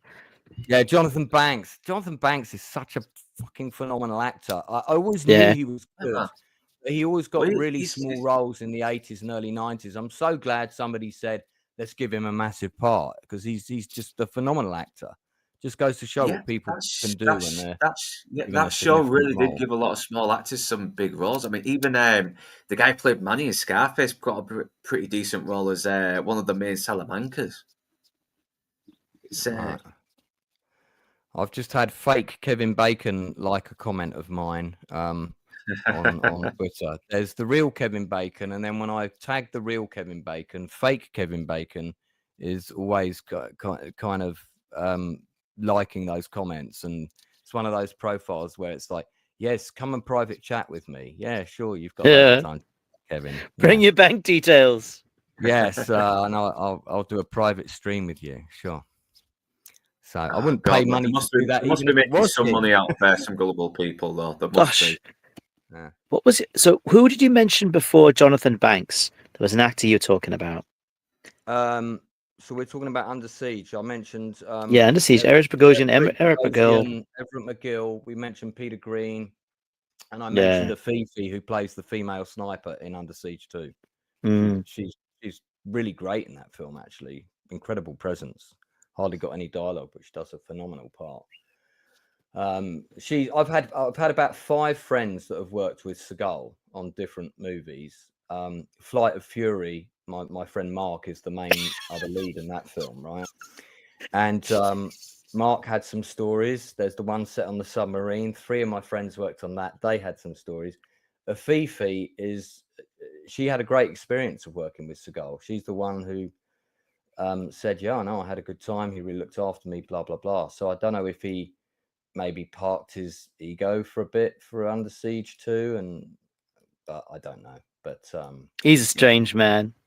Yeah, that must be one of the definitely a rare time someone has said they liked working with Steven Seagal. I mean, quite a decent guitarist too. You hear stories in my industry about different people, and it's like, some people don't get on with some people, fair enough. But when you hear from multiple sources horror stories about the same person from different movies, not just one shoot, there's got to be some truth in it. And yeah, I've heard more horror stories about him than anybody else in the industry. So that's if I heard just one story about somebody, I wouldn't repeat it, because everybody has a bad day. Everybody has a bad day. I've never lost my cool and shouted at somebody on a set. But it does happen. It's an intense job. Everybody loses their shit sometime or other. Well, I will say one thing though: it has led to more great material from Space Ice, though. Yeah, Space has it? Ice- What?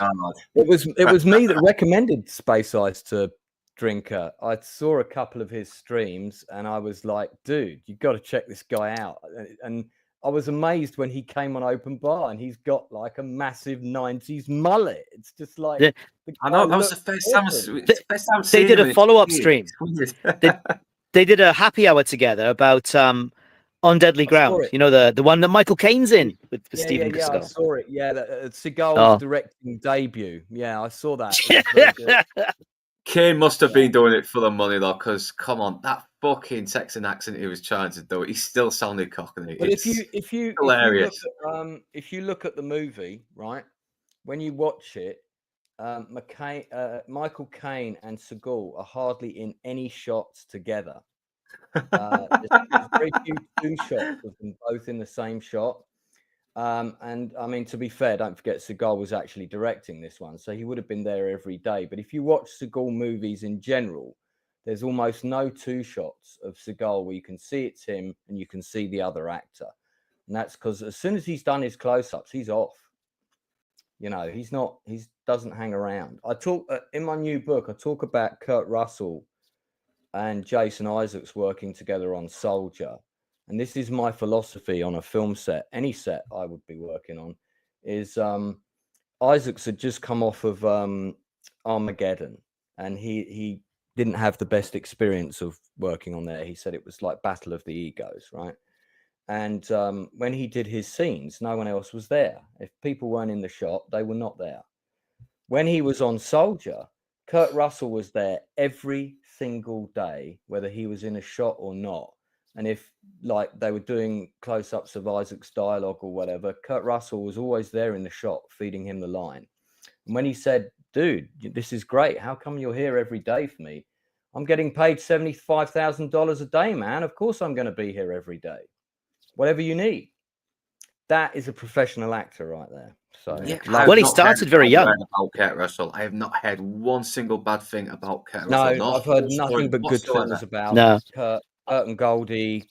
Goldie turned up, you know, in the private jet with the dogs and like, you know, bought everybody gifts and shit. Like just the nicest people. Them two and Kevin and Kyra Sedgwick are two of the couples that have survived the Hollywood meat grinder. And, you know, my marriage didn't survive the industry, and the industry played a massive part in destroying it. It was not the only thing, but it was a massive factor.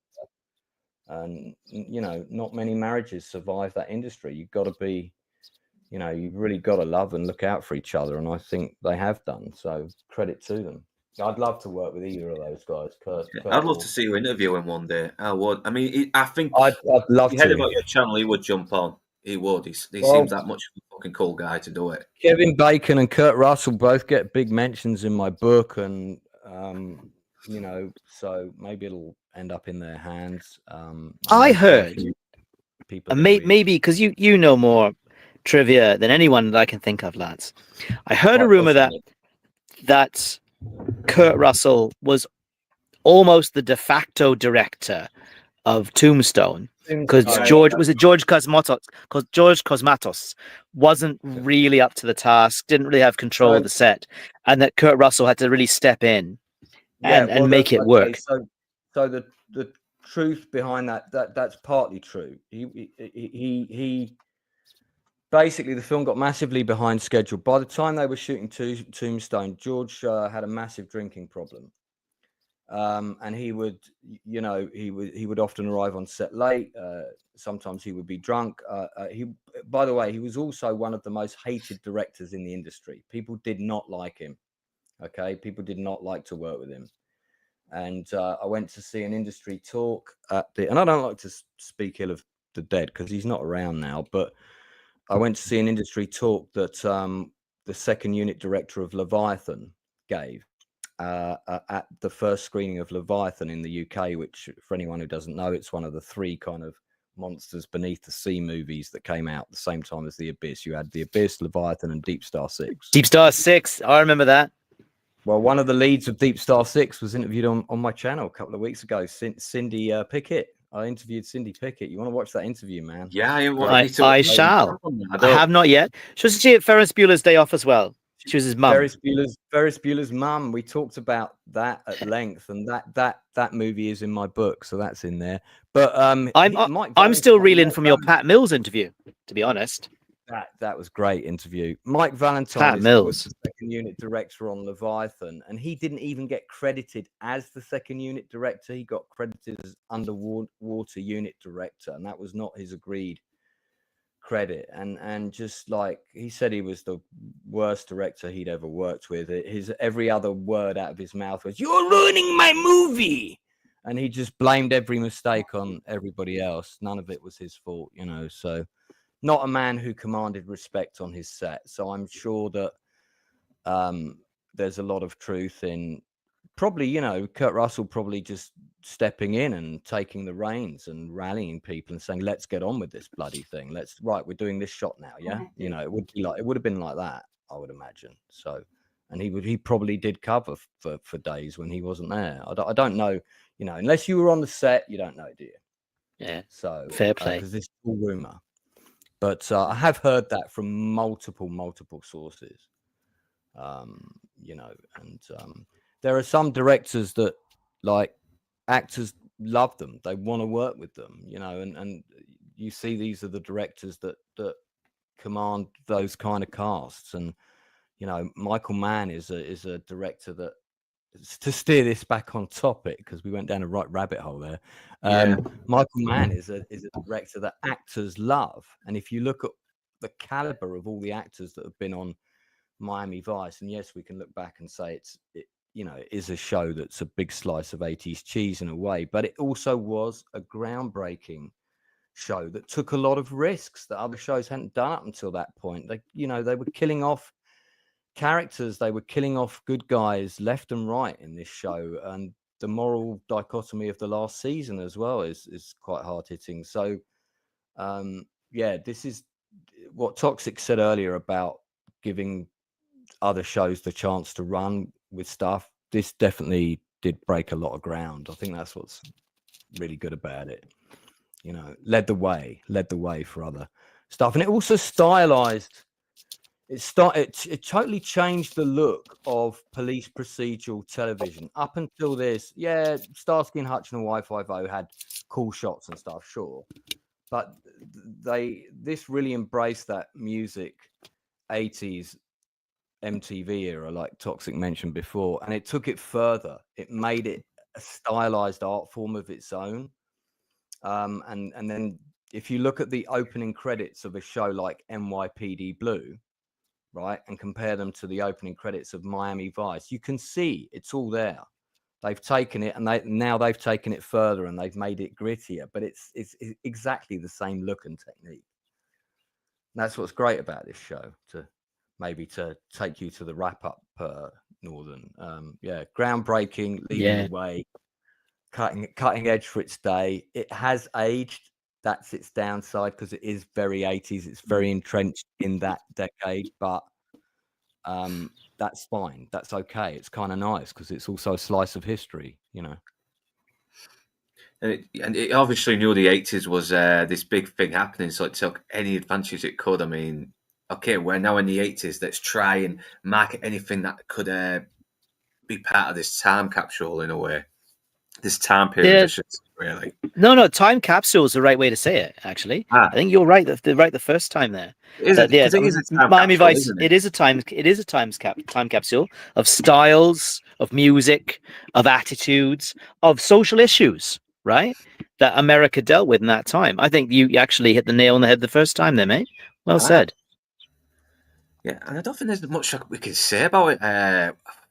We've already said about how gritty it is, how it took chances. It didn't give two fucks about whether it could be dark or a little bit depressing. It kind of showed that being a police officer, trying to be the good guy, doesn't always pay off, and the bad guys sometimes do win. And I love how it took those chances as well. But it still had a personality as well. I mean, it had the pastel suits. You had Johnson and Phillips just playing these really two charming guys. You had Sandra Santiago and Olivia Brown as Gina and Trudy as these very capable female sort of sidekicks who would occasionally get their own little time to shine in leading some episodes and get some decent storylines as well. And Switek it was diverse. Diverse. It reflected the diversity of diverse without being forced. It was natural. No, it was organic diversity. Their boss was a Latino in Florida. Made total sense. Yeah, I think Sandra Santiago's kind of Latino, is she? Yeah, it sounds very. And the last name does sound very like. I always thought she was Italian, but so maybe, yeah. No, I can. I mean, I've researched her background. I've followed her career since she was in Beat Street, guys. That's before this. God, my wife loves that movie. In 1982, Beat Street. Yeah, it was came out. I think it was shot in 83. I think it dropped in 84. Certainly, it dropped in the UK. And my wife loves that film. She's half Cuban, half Puerto Rican. So I mean, she born in the States, raised in the Bronx of all places. So she's a proper New York. Come out of a working class family, and she also eventually went to the University of Miami, and that's where she became interested in acting. And I think one of her first roles was in a production of West Side Story, playing Maria. So, but her big screen. How do you solve a problem like? Exactly. Yeah, I don't mean to interrupt. Yeah, and she can sing as well, because we've seen her in what episode? I think it was the last episode of season 3, where she plays a mother as in the 60s, and then before going forward and singing. She's actually a very talented woman. She has some moves on her. Yeah, extremely talented. Yeah, no, I mean, I've always really rated her. I remember one of the reasons I like to watch Miami Vice was because she was in it. She's also done some great guest roles in like Law and Order and a lot of those kind of shows. She was in something called Guiding Light for a while. Not my favorite show, but yeah, no, and I think she's done a lot of theatre. I'd love to see her on stage, but unfortunately not very likely living over here. So. Yeah, it's also kind of a shame that Don Johnson didn't have much of a movie career after, because I think they were trying to get him in, but I don't think he ever quite topped being a TV star, because he would later star in Nash Bridges as well, which was a very popular show in the 90s, and even Philip Michael Thomas makes an appearance as well, and I think a lot of fans were very happy when they saw that happen. I need to check that out, to be honest. Right. Well, gentlemen, turn down Die Hard. Yes, I think no, you shouldn't. Gentlemen, it's been an absolute treat being able to talk with you about this show. Thank you so much, Northern English Bastard, for having me on. Because you mentioned wives, and I have to go and get mine now. My wife's been on a business trip in Germany, and I have to go pick her up from the airport. So thank. It's been wonderful talking to you two, and just the fount of trivia and knowledge from Lance is always great. I hope one day Northern English Bastard will see you on the Brown Alliance, because I think you'd fit in there really well. I hope you'll turn up on one of them streams one day. Get me on there. Even if you can't, mate, it's perfectly fine. I mean, I'm still enjoying what I'm doing here anyway, and it's been good, man. And yeah, it is getting close to midnight now, so I probably should wrap up. Right. We've said all we've had to say about the first series, and we'll probably have a lot more to say when I do the second series, and maybe the other series after. I will still do season 4 and 5, because they still have some gems despite their flaws. So thanks for joining me, Lance. And RT, before you go, do you want to promote anything? No, really. I mean, I'm not a YouTuber like you guys. I just have my own silly little channel where I practice because I learned Welsh late in life, so I practice my Welsh by making short, ridiculous videos. That's my contribution to keeping our language going. Yeah, I don't really do anything serious on YouTube, but please do like, share, and subscribe to Northern English Bastard and the Outcast Creative, and to the Lord of Toxicity, because they all do fun stuff, and yeah, they've all got great things to share. Yeah, the names are in the description anyway, so if you don't want to subscribe to these beautiful bastards, do let me know. And yeah, Lance, I think you've got a book that you've not mentioned yet. I have a book coming out. Yes. Listen, this book is going to be available to buy this time tomorrow. It'll be launching by tomorrow evening. I'm doing the official American launch on Diabolical Souls channel at some ungodly hour in the morning. And it's also basically we're doing the quiz tomorrow at 8 o'clock, the YouTubers quiz. All of the quiz is all going to be from topics that are covered in the book. This book is basically a journal of my life at the cinema. I cover about 126 movies in all. That's why it says 101 plus, because I wasn't sure at the time how many there were going to be. From 1974 right through till 2024. Some of these entries are leaning more to me discussing the film and how it impacted me at the time. Some of the entries don't discuss the film at all, like, for example, Revenge of the Sith. But I do have a specific memory attached to that movie, and I talk about that. So you can expect to read about things like the first film I ever saw with my gran, the first film I ever went to see with my parents, the last film I saw with my dad before he passed away, the first film I went to see with my first girlfriend, and so on and so on. So it's all about specific memories attached to those movies, and then also what those movies meant to me at the time and what they mean to me now. And some of the movies have their own stories, like how I would meet people in those films later, or that film would impact my own career and lead to a certain career choice within the industry for me. So yeah, it's been a bit of an epic ride. It's a big book. It's about 375 pages. And like I said, there's 126 entries over 11 chapters, and each chapter covers a period of about 5 to 6 years. So there you go.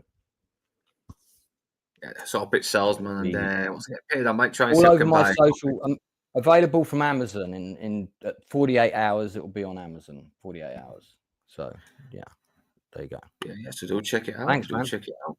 Okay, yeah, and thanks for joining me, Lance and Artie. And I think next up will be my series of Christmas videos, starting with Bad Santa, and I will be giving a brief mention of Bad Santa 2. And that's it for now. So thanks for joining us, Atom Gray, PB. I'm glad you enjoyed the stream, even though I probably did mess up a few times. Well, Board Joe, Atom Gray, Mr. E, Nix, who's always welcome, and Tony K, always welcome. Who else? Let's see if I've not missed anyone there. Barbara Lawrence, Jamalama, thanks for joining me. And anyone else? Come on. Angry Monkey, yes. Angry Minky, sorry. Yeah, thanks for joining us. You've all been beautiful. You've been keeping the chats going, keeping the conversation flowing. And whether you beautiful bastards are Northern English or not, thanks for joining us. And if you wish to further support this channel, then links will be in the description below. And please remember to subscribe. Hit the subscribe button. Subscribe and ring the bell in order to be notified. But right now, that's me done. And I'm off to the pub if there's one open at this time. Thank you. Right. Take care. Thanks, Chad.